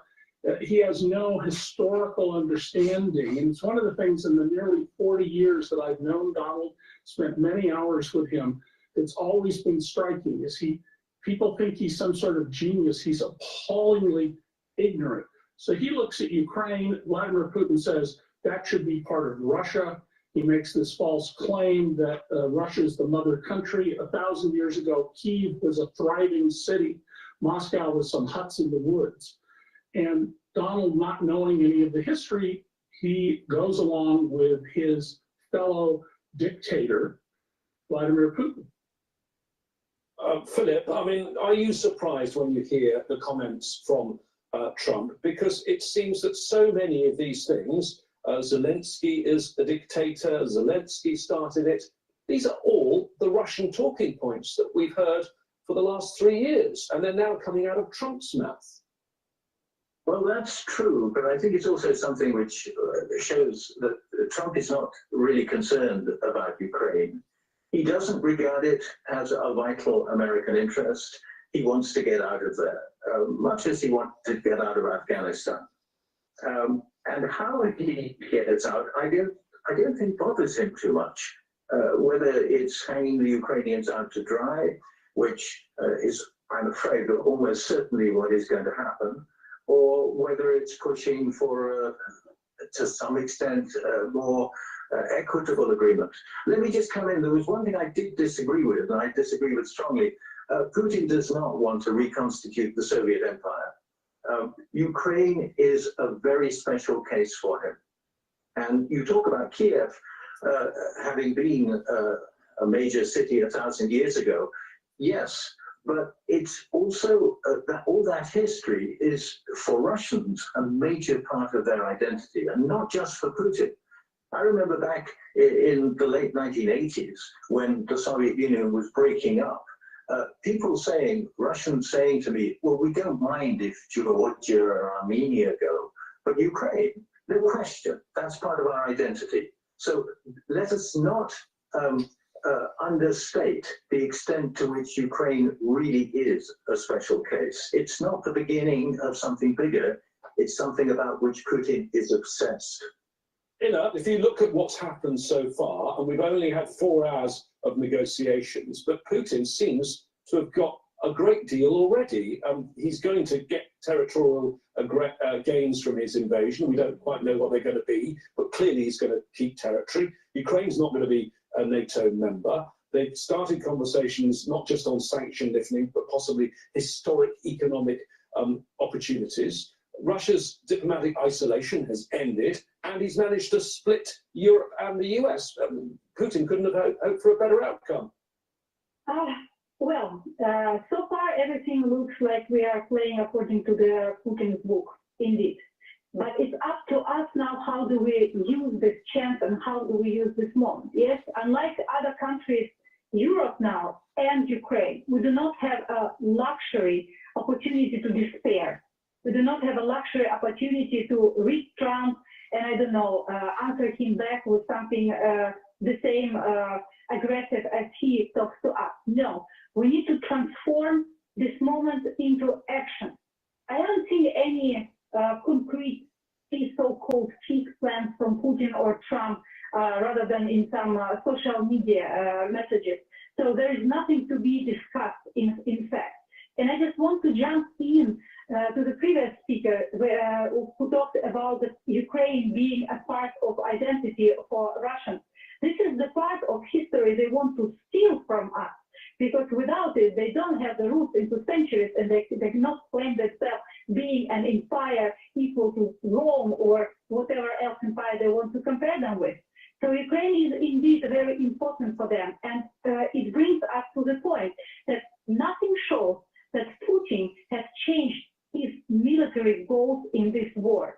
So any conversation about negotiations, peace agreements, and so forth, in combination with his slow but successes on a field, on the battlefield. It just leads us to the same game as it was mentioned today. He just wants the world to play this game, that Putin is there ready to negotiate and Ukraine, for some reason, is not ready to give up. Like your take on that, Philip, in terms of Putin's aims. Putin, I assume, will now want this to move very, very fast as it's going his way. I'm not sure about that, actually. If it's going his way, he may well want to drag it out to get more advantage. As the Russians are doing better on the battlefield, and obviously at the moment morale on the Ukrainian side must be very, very difficult because they are being hung up to dry. Their best ally, their most important ally, is turning away from them. Now, all that makes a situation in which Putin, the longer he goes on pushing militarily, the better position he may feel he's going to be in. So, frankly, I don't expect these peace talks are going to lead anywhere in the next few days or few weeks. Rather, something within the next year. Within the next year, I think there will be an outcome, but don't expect it to come too soon. David, you are our Trump watcher, expert Trump watcher here. When you look at Zelensky, he tried diplomacy, he tried playing it calm. Then last weekend in Munich, he got a bit tougher. And in recent hours, he now says Donald Trump is living in his disinformation space. Is that the right way to challenge Trump, or do you think that's not going to get him anywhere? Well, I don't think he could get anywhere with Donald Trump. I don't think there's any prospect of that whatsoever. And what he's hoping will happen is that the European countries, particularly Poland, Germany, the Danes, the French, and the English, will step up and help Ukraine. And I disagree with Philip, by the way. Vladimir Putin is on the record in numerous places saying that he thinks the worst thing that ever happened in the 20th century was the collapse of the Soviet Empire, and that he wants to bring back these countries. The government leaders I have interviewed in Europe and family members I have all say they expect if Vladimir Putin succeeds in Ukraine, the tanks are going to roll into the Baltic states, they're going to roll into Moldova, Slovakia, not right away, because Putin has lost more than half his war material, and he's losing soldiers. No, he's not. He's not. First of all, he's getting too old for another war effort. And two, he's not going to upset the apple cart with getting peace agreements with Trump. That's total BS. Please go to my store, the-studio-reykjavik.com, and get the resveratrol. Resveratrol helps to soak up free radicals because it's an antioxidant. It helps the mitochondrial health, boost up your energy levels. It also gets rid of cells that are in senescence. You don't want cells that are in senescence. They just collect garbage. You want to get rid of them. Resveratrol works with the highest efficacy when you stack it with stuff like ubiquinol, NAD+, C60, NAC. So please take resveratrol every day and stack it with C60. That's a great combo. Or NAD+ or ubiquinol. Now, let's talk about NAC. NAC I've added to my stack to boost up glutathione levels. It's another way to soak up free radicals. It's another pathway. The more pathways that you have to soak up free radicals, the better, to reduce the stress on your cells and slow down the aging process and improve your immune system. But NAC also helps to detoxify your liver and your kidney. And NAC helps to calm your central nervous system. It reduces anxiety. So by reducing anxiety, you're going to sleep better and your cortisol levels are going to go down. So your immune system will be better. Please go to my store, the-studio-reykjavik.com. Get the NAC. Take it every day. I've added it to my stack, my daily routine. Ubiquinol. This is the highest bioavailable form of CoQ10 that you can take. Let me repeat that. You can't buy a higher bioavailable version. Go to my store, the-studio-reykjavik.com, and get the ubiquinol. This is an antioxidant, so it's going to soak up free radicals. It's going to boost up energy levels because it's taking care of your mitochondria, and it helps to protect your neurons. If you're 40 years of age or older, you should be protecting your neurons. Get ubiquinol. Take it every day. It's also synergistic with C60. NAD+. NAD+ is a great supplement to take. It helps to boost up energy levels. Have you noticed a theme here? It's really important to boost up energy levels and get ATP up. NAD+ also repairs your DNA, cellular DNA and mitochondrial DNA. And NAD+ protects your neurons. If you're older, you need to protect your neurons. Get NAD+. Get ubiquinol. Protect those neurons. Please go to my store, the-studio-reykjavik.com. All right, let's go to Fox News about Stacey Abrams and the $2 billion nonprofit grant that Doge found out. The news, North Lawn at the White House. Hey, Mark, good morning. William and Dana, good morning to you both. The president, as he just said, is thrilled with the idea of being able to save taxpayer money, paying down the debt, and potentially giving money back to taxpayers. But at this point, no final decisions made. This is something still up for discussions. Meantime, Republicans up on the Hill cheering these latest spending cuts, while Democrats warned that they could risk Americans' public safety, their financial future, as well as the future of government agencies overall. Today, the IRS, the Internal Revenue Service, expected to issue a number of pink slips, reports upwards of 6,000 people expected to be cut, and it comes just as tax season gets underway. The president also issued an executive order Wednesday cutting federal spending on programs meant to help migrants who are now in the U.S. illegally.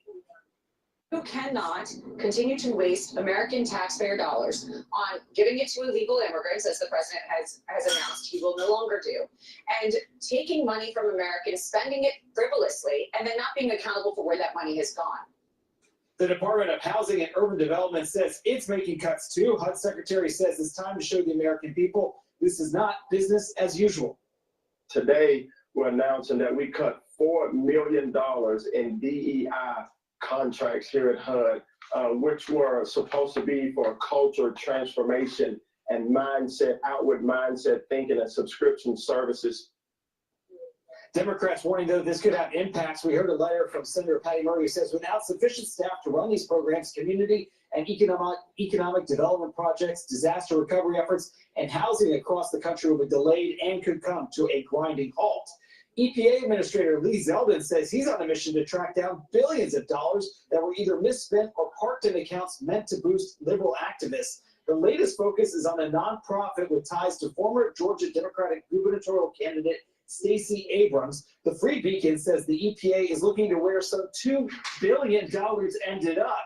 The Beacon writing out in their story that they had been looking into whether or not this money through the Powered Forward communities received the Green Energy Grant, despite the fact that it was founded months earlier in late 2023 and never managed anywhere near the grant's dollar figure. Now, Abrams just this week was pretty vocal on X, saying she's no fan of these Doge cuts. We'll look to see if this group responds to the accusation about the money being misspent. And we're also looking to see if the president talks about what it's been like as he marks 1 month in office today. Bill, okay, good deal, Mark. Thanks. The plate is full, and it's 9 a.m. Nice to see you, sir. And Senator James Langford, Republican of Oklahoma, joins us now.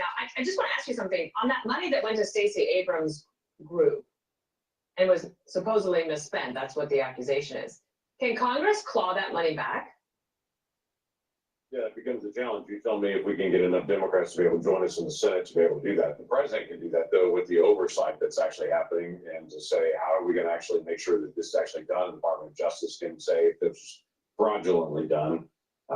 They can actually work to claw it back. It is interesting to me to be able to watch. Early days of the Biden administration, they were creating DEI programs. He was requiring all agencies to find Green New Deal ways to be able to engage, and he was cutting off oil and gas production on all federal lands. Flip the script 4 years later, we're cutting government size and we're opening up American energy. Dramatic difference between side by side in the first month. Okay, so Elon Musk is the lead blocker on this play. Here he was with Sean last night on solving the deficit if possible.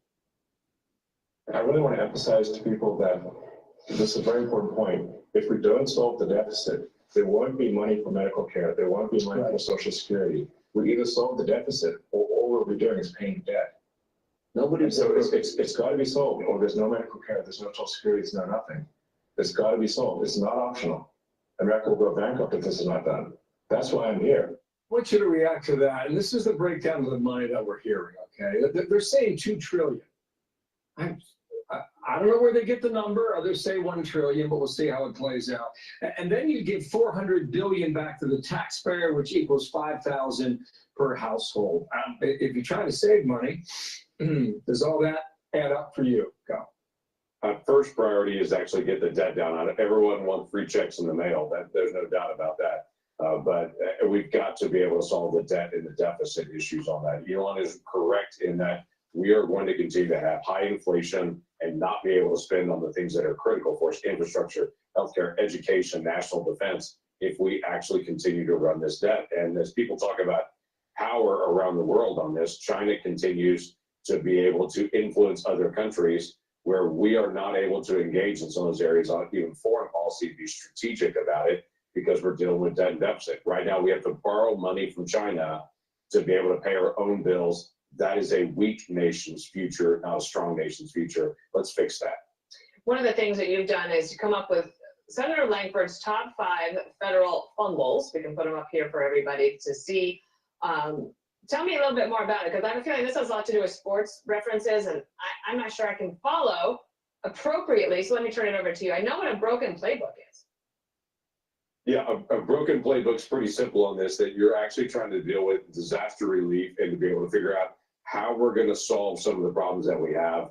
Right now, if you look at that spaghetti map that's probably up there right now, I can't see it, but if you look at that, there are 30 different agencies that actually oversee disaster. So while President Trump has said we need to return control back to the states, if your small community is in a disaster, you have to contact 30 different agencies, have 30 different processes just to do disaster relief, because of the complexities of federal government. Everything from the Department of Commerce, Small Business Administration, FEMA, Corps of Engineers, on and on and on and on. That can't be, that is just wasteful on it. Let's have single authority on it, and if at all possible, have it be the states that's a single point of authority that's closest to the actual disaster. Got it. I like the bloom coverage and letting China run up the score. Clever stuff there.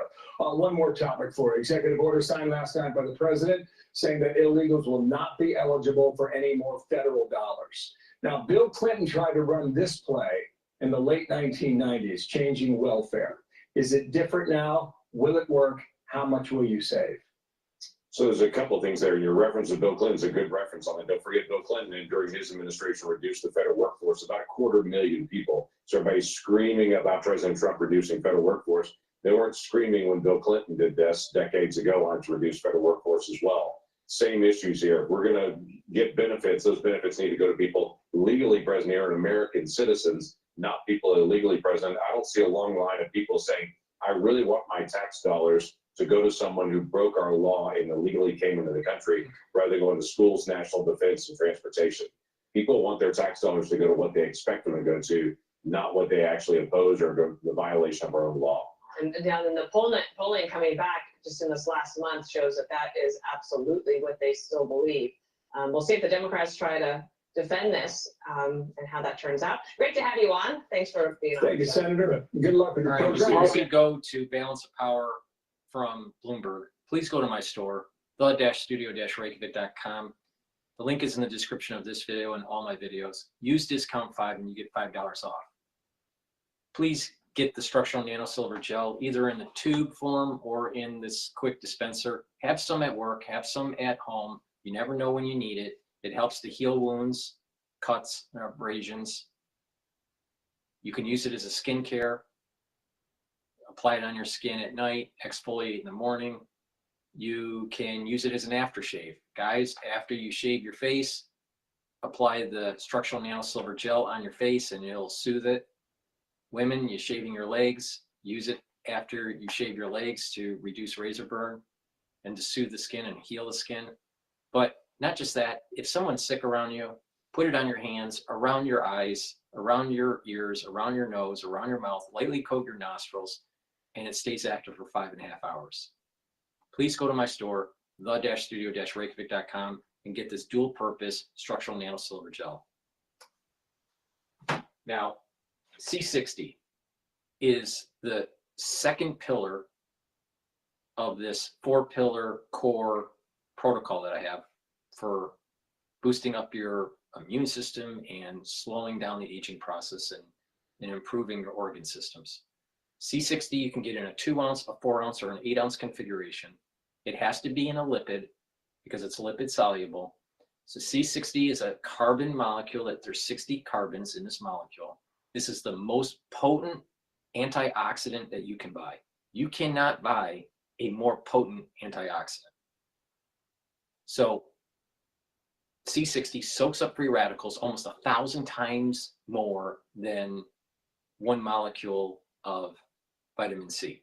1 molecule of C60 is hundreds and hundreds of times more, almost 1,000 times more potent than vitamin C. You can't take enough vitamin C to be able to equal this, right? Because your body won't absorb it. So C60, what you do is you take a teaspoon a day.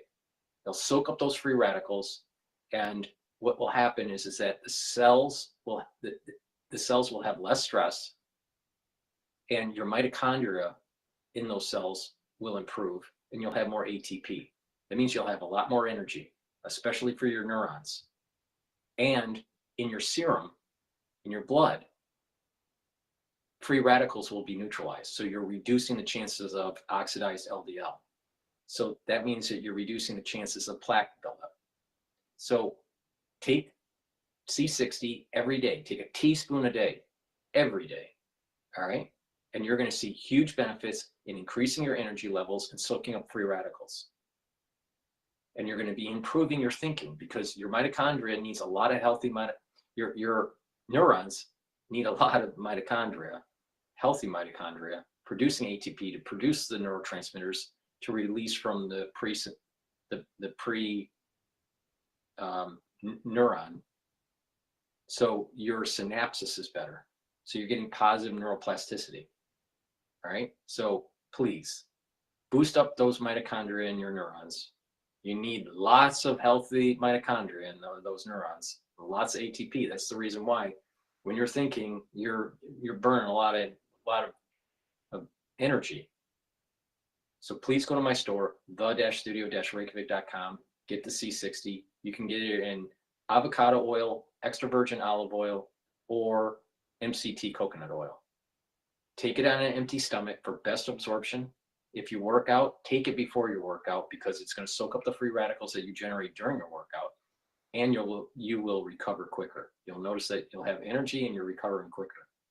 So please go to my store, the-studio-reykjavik.com. Take this C60 every day, a teaspoon a day. Use discount 5 and you get $5 off any order. Now, if you take a look at my anti-aging boxes and my longevity boxes, I've designed those boxes at different price points and stacked them in different ways to target certain systems. So I can get these products into your hand. They are built with a discount. So the anti-aging and the longevity boxes have a built-in discount compared to buying the products individually. And you can add a discount 5 on top of that. So I'm doing everything in my power to be able to get these great products into your hands, and you follow these protocols because they work. All right? They work. They're high quality products. You stack them the way I'm telling you to stack them, and you're going to improve your health. All right, let's go to Bloomberg. Anne-Marie, I have said publicly that I will talk about what the Fed has done. When I was a market commentator and investor, I would talk about what they should do. Now I will leave it to them. And Chair Powell and I had a weekly breakfast. We saw each other yesterday, and I will convey my thoughts there. Well, let's talk about what they have done. We can comment on that. You said you're willing to. They cut rates 100 basis points going into the end of last year, and an odd thing happened. Yields of the long end rose, they didn't decline. Do you think Federal Reserve easing contributed to higher long end yields? Well, Jonathan, I would just say the point of cutting rates is to cut rates. So if they cut rates and rates went up, then there probably was something there. I thought that the rate cut in September, I said it maybe even on your show here, that it was oversized. The market responded, but now we're seeing term premium come back down. So we'll see what happens from here. Do you think the current rate right now is enough to bring down 10-year yields over time just by virtue of being restrictive? Again, I'm not going to comment on current policy. I am curious. You talk about how you do look at the 10-year yield every single day. I love that. I love that you're the top bond salesman in the United States. And I'm wondering, are you expecting it or hoping it to go down from here? Is that necessary to achieve your 3% growth target? Well, what's necessary are the underlying conditions. So the underlying conditions that we need for yields to come down, for growth to go back up. We've got this affordability crisis in housing. We've got an affordability crisis in the auto payments. So one thing that would be very stimulative, and as Jonathan mentioned earlier, the 10 years come down, or rates have come down every week since Donald Trump's been president. So if we can continue that for 52 weeks, that'd be great. And it would be a win for the American people, which at the end of the day, that is our goal. So if we do what we say we're going to do, if we can rein in the budget deficit, if we have non-inflationary growth, if we bring down energy prices, and I think now that I have the numbers on the inside, there was a contributor to this massive inflation was regulation. I think you said earlier this morning that what if these things cause inflation? As Anne-Marie just said, some of the policies. Well, what really happened under the previous administration was you created a demand shock with government spending, but it was met by supply constraints as there was more regulation. Treasury Secretary Scott Bessent in conversation earlier today on Bloomberg TV and radio, Bloomberg Surveillance. I'm Joe Matthew alongside Kaylee Lyons in Washington. Really interesting, Kaylee, just to listen to Scott Bessent talk. He's been at this table with us, certainly before he became Treasury Secretary. And he doesn't seem to have modulated his tone, seems very open to talking about a lot of things that a Treasury Secretary might be very guarded to get into. Yeah, he is also vocally, obviously, in defense of the economic policies that have been put forward or are intended to be put forward by this administration, from tariffs to taxes, and of course, how all of it implicates the fiscal health of the United States and what issuance ultimately is going to look like. Interesting as well, later on in that conversation, our callers were asking him specifically about Ukraine, not only sanctions on Russia and the way in which they may be used in the ongoing negotiations toward peace talks, but as well the language around Vladimir Zelensky, the Ukrainian president, which has faced great pushback from other European leaders, especially. Yeah, and it's something that Donald Trump was talking about on Air Force One last night, suggesting that he was stood up in Kyiv, essentially. We know that was not the case, but whether a deal will come from this is another question. Let's assemble our political panel. We wanted to hear from Rick and Jeannie on this important conversation. Bloomberg Politics contributors, Republican strategist Rick Davis, Democratic analyst Jeannie Shenzano. Great to have you both back in the mix here. Rick, your thoughts on the man who replaced Janet Yellen. This is an interesting pick and has been frequently framed as the adult in the room when it comes to economic policy, but he's got to spin a lot of plates for Donald Trump here when it comes to tariffs, when it comes to tax cuts. How can he make plans when there's so much uncertainty at the beginning of this administration? Yeah, I think he has to take what's given to him and do the best he can. I mean, what was interesting about this interview, I thought, was how he's taking pieces from the Biden administration, Yellen's approach on short yields and actually adopting that for the short term, while his policies of deregulation and more energy, lower price energy, which obviously is a major contributor to inflation, and these tax cuts, which he has said are the most fundamental, most important thing that could happen to the economy this year, and keeping laser focused on that. Didn't seem to have a particular interest in wanting to talk about the impacts on the different trade wars that are going on right now and the tariffs, but it's kind of hard to put your finger on what those are right now anyway. So I actually was very impressed with the interview.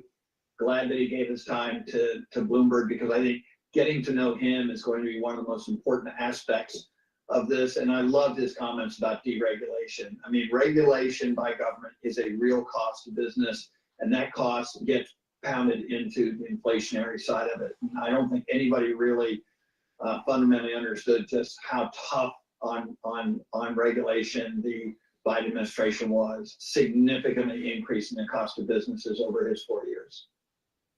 Yeah, it was interesting to hear the argument from the Treasury Secretary on this idea of inflation. Not only that demand was too stoked by fiscal stimulus during the administration, but because of the regulatory constraints that were in place, that also impacted things on the supply side. All of it, Jeannie, while pushing back on the notion that some of the this current administration's policies, be it on tariffs or what's happening with immigration and mass deportations, could be inflationary. Obviously, for any economic effect of these policies to kick in will take some time, but what happens if it does indeed ultimately come for the checkbooks of American consumers?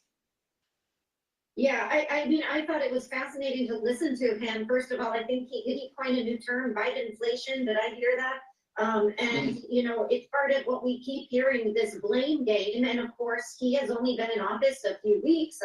The president a month today. So it is still very early, but at some point they are going to have to own this inflation themselves. And just listening to the secretary, you hear how much of what he's saying about bringing inflation down is dependent and out of his control. For example, deregulation, which Rick was just talking about, that is going to depend an awful lot on Congress, a Congress that most executive branches haven't been able to count on to push through good policy. You know, the tax cuts, you may be making those permanent, cutting energy costs. So many aspects of this are essentially out of his control. That's not to mention tariffs.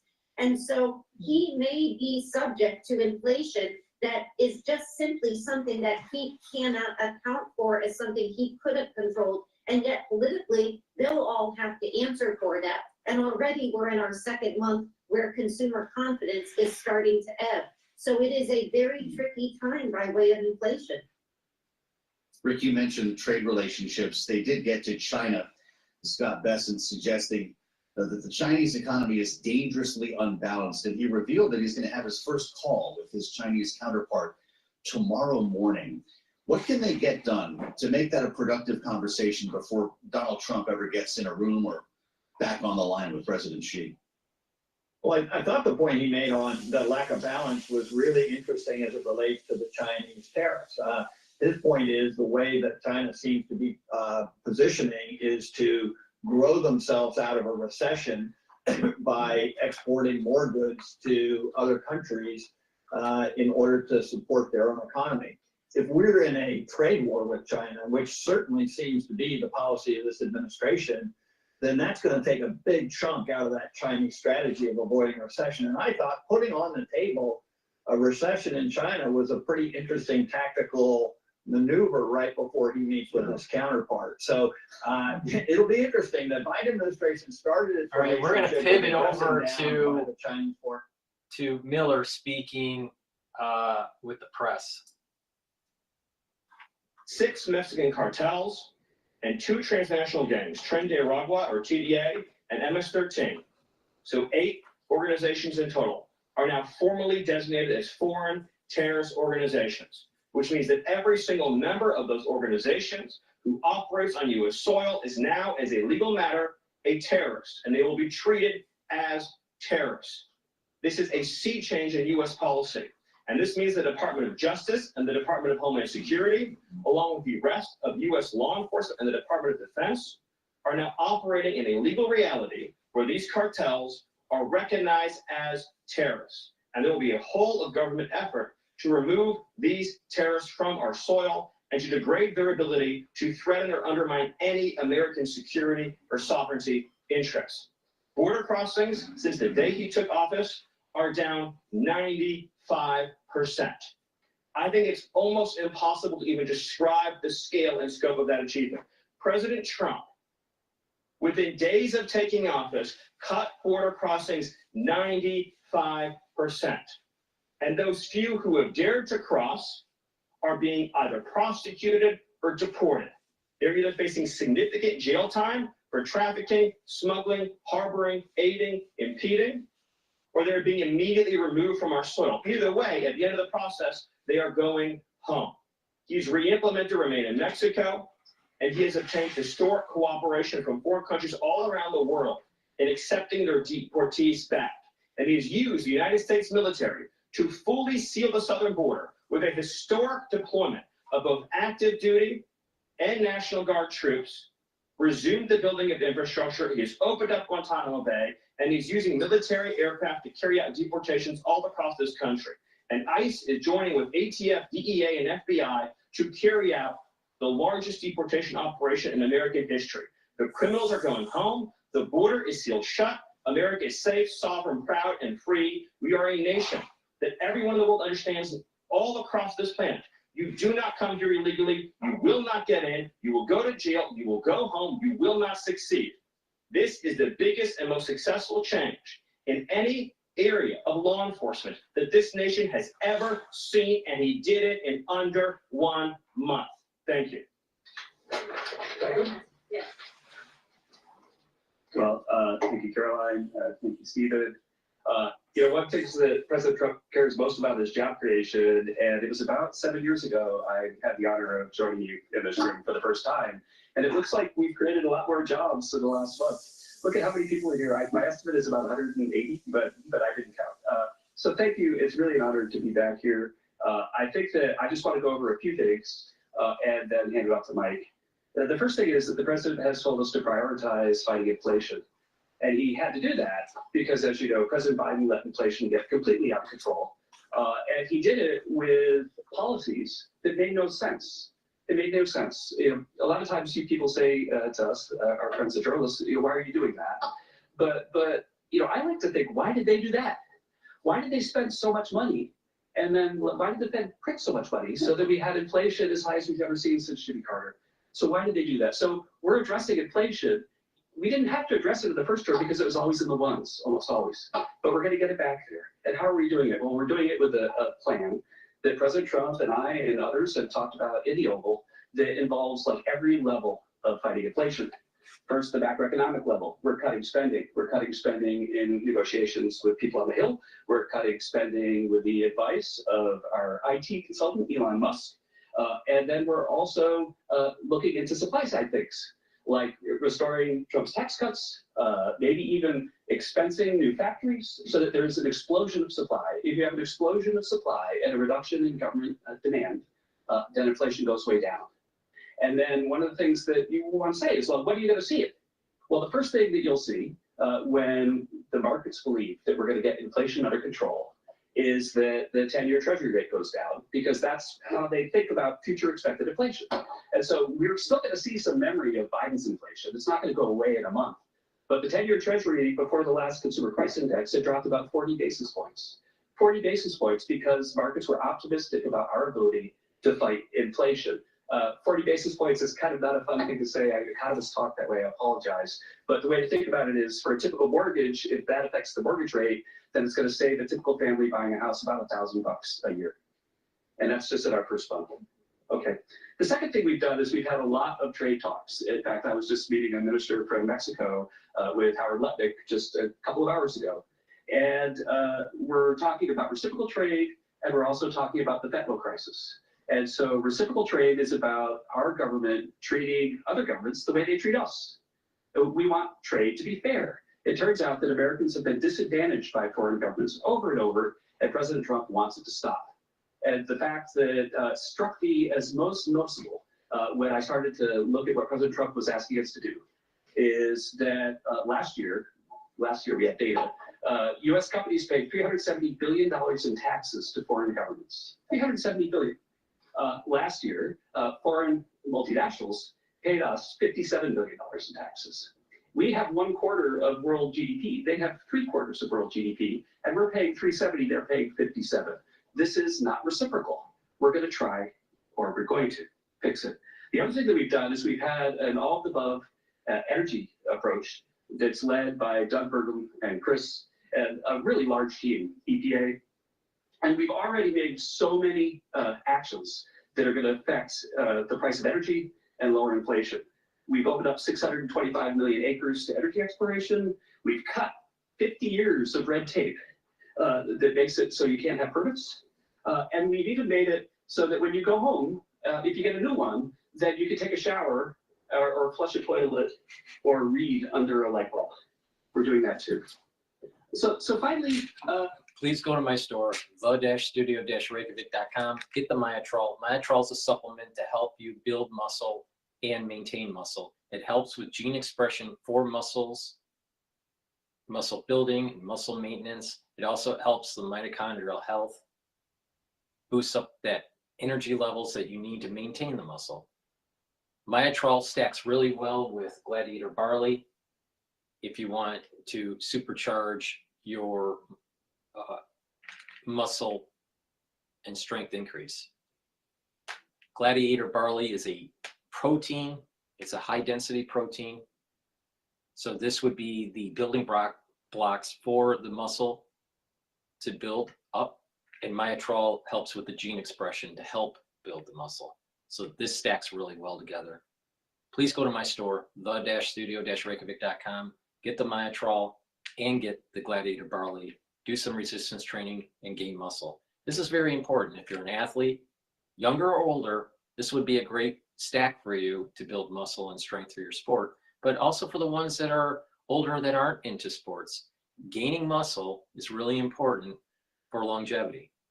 So please go to my store, the-studio-reykjavik.com, prevent the atrophying of your muscles by taking supplements that help with the gene expression for building muscle and maintaining muscle like Myotrol, and get the building blocks that you need for building and maintaining that muscle by taking this high density protein.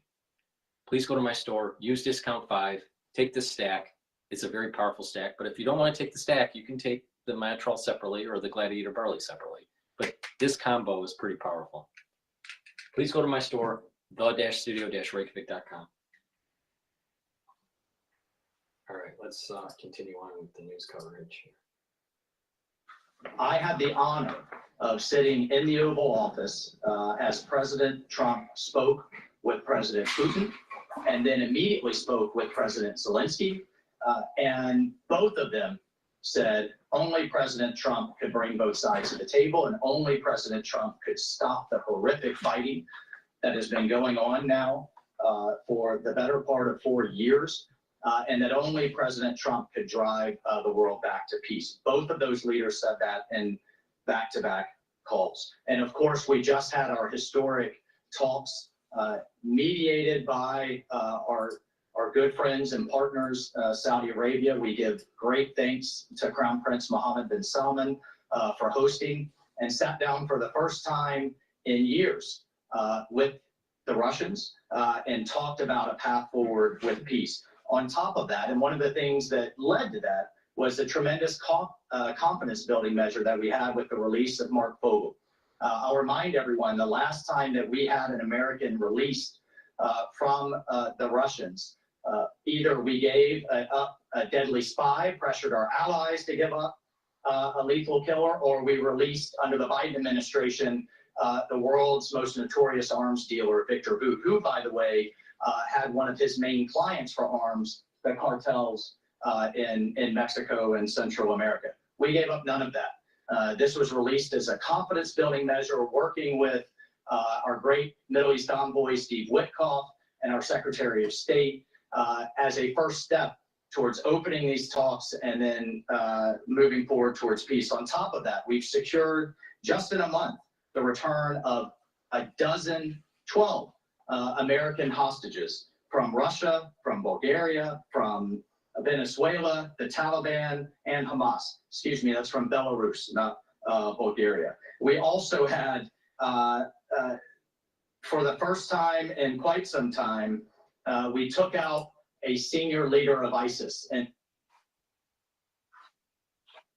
please go to my store, the-studio-reykjavik.com, and help support my work. We're covering the year 2025, and there's going to be 10 years of history wrapped up in this year. You're sensing it already.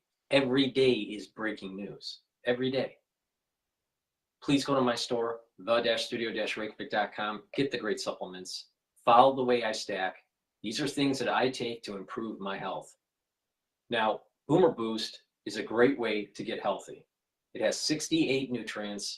Take a look on my website and go through the label and all of the ingredients that are in this powder. You get a big scooper in here. Take 1 scoop a day. Mix it with soft foods like hummus or yogurt, or you can put it in milk. Some people put it in a shake or a smoothie, filtered water, however you want to take it, but take it for your breakfast or for your lunch. You're going to get a lot of energy out of this. You're going to see within 72 hours a change in your energy level, and you're going to feel healthier, and you're going to sleep better within 72 hours. All right? Take it every day, and you're going to start to lose weight. Now, also, this targets certain systems, your heart and your cardiovascular system. It also targets your brain for better brain function. So you're going to sleep better. You're going to be able to concentrate better. And also, it helps to increase strength and improve the health of your muscles. And it boosts up your energy levels and boosts up your metabolism. So you're going to lose weight. It's a great way to get healthy. Please go to my store and get the Boomer Boost. Now, it works the best when you stack it with the barley. Now, there's 2 types of barley. Now, you can take the barley separately. It's up to you. There's 2 types: heirloom barley and gladiator barley. You take a half a scoop or a full scoop a day. Put it in the soft foods or filtered water or a smoothie, however you want to take it. Take it with the Boomer Boost if you're going to be taking the Boomer Boost. Take it in the morning or in the afternoon. All right? And do that every day. Now, what are the differences between the heirloom barley and the gladiator barley? You get all the benefit. You get basically heirloom barley. You're detoxifying your body, bringing down inflammation, and soaking up free radicals.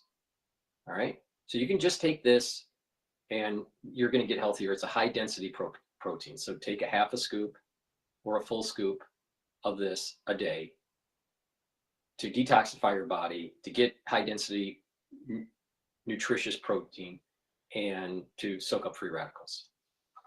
Gladiator barley, you get all the benefits of heirloom barley, but it also improves strength. All right? You can take them separately, right? Or you can take it with the Boomer Boost. And the best combo is to take the Boomer Boost and the gladiator barley if you want to gain strength and really control your A1C levels. Do some resistance training, do some working out, cardio, some resistance training, and this is a great way to get healthy. If you're an athlete and you want to improve your performance in your sport, take the gladiator barley with the Boomer Boost as your pre or post fueling, and you're going to recover quicker. All right? So this could be used for athletes, but you don't have to be an athlete to take this. But you will get gains if you're an athlete, especially if you take this stack with the Myotrol that I talked about earlier, because the Myotrol helps the gene expression to build muscle. So this will help with losing weight and controlling your A1C levels. That means you can reduce the chances of getting diabetes, reverse diabetes in most cases. Most people in the United States that have diabetes is because of lifestyle. So taking this, you're going to lose weight and get healthy. You're going to get healthy quick. But do resistance training and cardiovascular training. Make sure you do also stretching and balancing exercises. That's really important to activate your neurons. So this stack is great, but if you aren't so focused on the strength stack, then take the Boomer Boost and the heirloom barley, and you'll get similar benefits. You'll be able to control your A1C levels, but not as well with this stack versus the gladiator barley and the Boomer Boost stack. But this is a good stack too. It helps with detoxifying your body. and getting healthy and having the nutrients, and your energy levels are going to go up and you're going to lose weight. You're going to control your A1C levels, but you'll get more of the control of your A1C levels by taking the Gladiator Barley with the Boomer Boost. So this, you can buy the products separately and take them separately, or you can get the Longevity Boost box that I have, where in the Longevity Boost box, you get the Boomer Boost in your choice of Gladiator Barley or Heirloom Barley. And the Longevity Boost box is designed at a discount. And you can apply discount 5 on top of that. I want to get these products in your hand because they are going to make you healthy. They're going to improve your well-being. And if you add the other supplements that I've been talking about and stacking them based on what you want to focus on and based on your affordability, you're going to supercharge your health protocol. Now, I know that I take a lot of stuff to slow down the aging process and boost up all my different bodily systems. And many people can't afford that. I understand. That's why I created the anti-aging and longevity boxes at different price points for better affordability for you. So you can get healthy no matter what your price point is. Please go to my store, the-studio-reykjavik.com. Get the Heirloom Barley, the Gladiator Barley, and guess what? Also get the Boomer Boost. Get healthy, lose weight, get muscle, control your A1C levels. And I just gave you a recipe here. I just gave you a recipe to mitigate diabetes. I gave you a recipe here to mitigate neurological dysfunction. I just gave you a recipe here to improve your cardiovascular health and to lose weight. Right here, right here. And in 72 hours, you're going to notice a huge difference. 72 hours. And you're detoxifying your body every day. Please go to my store, the-studio-reykjavik.com. Get the great high quality supplements that I offer, that I take every day. Now, it's obvious that the anti-aging protocol that I'm following works. All right? So it behooves you to listen to what I have to say and follow my lead because it works. Please go to my store, the-studio-reykjavik.com. The link is in the description of this video and all my videos. With that said, I'm going to end the transmission for today and do another show tonight, most likely. Thank you for listening. For the ones that were on X Spaces, thank you for listening and have a nice day.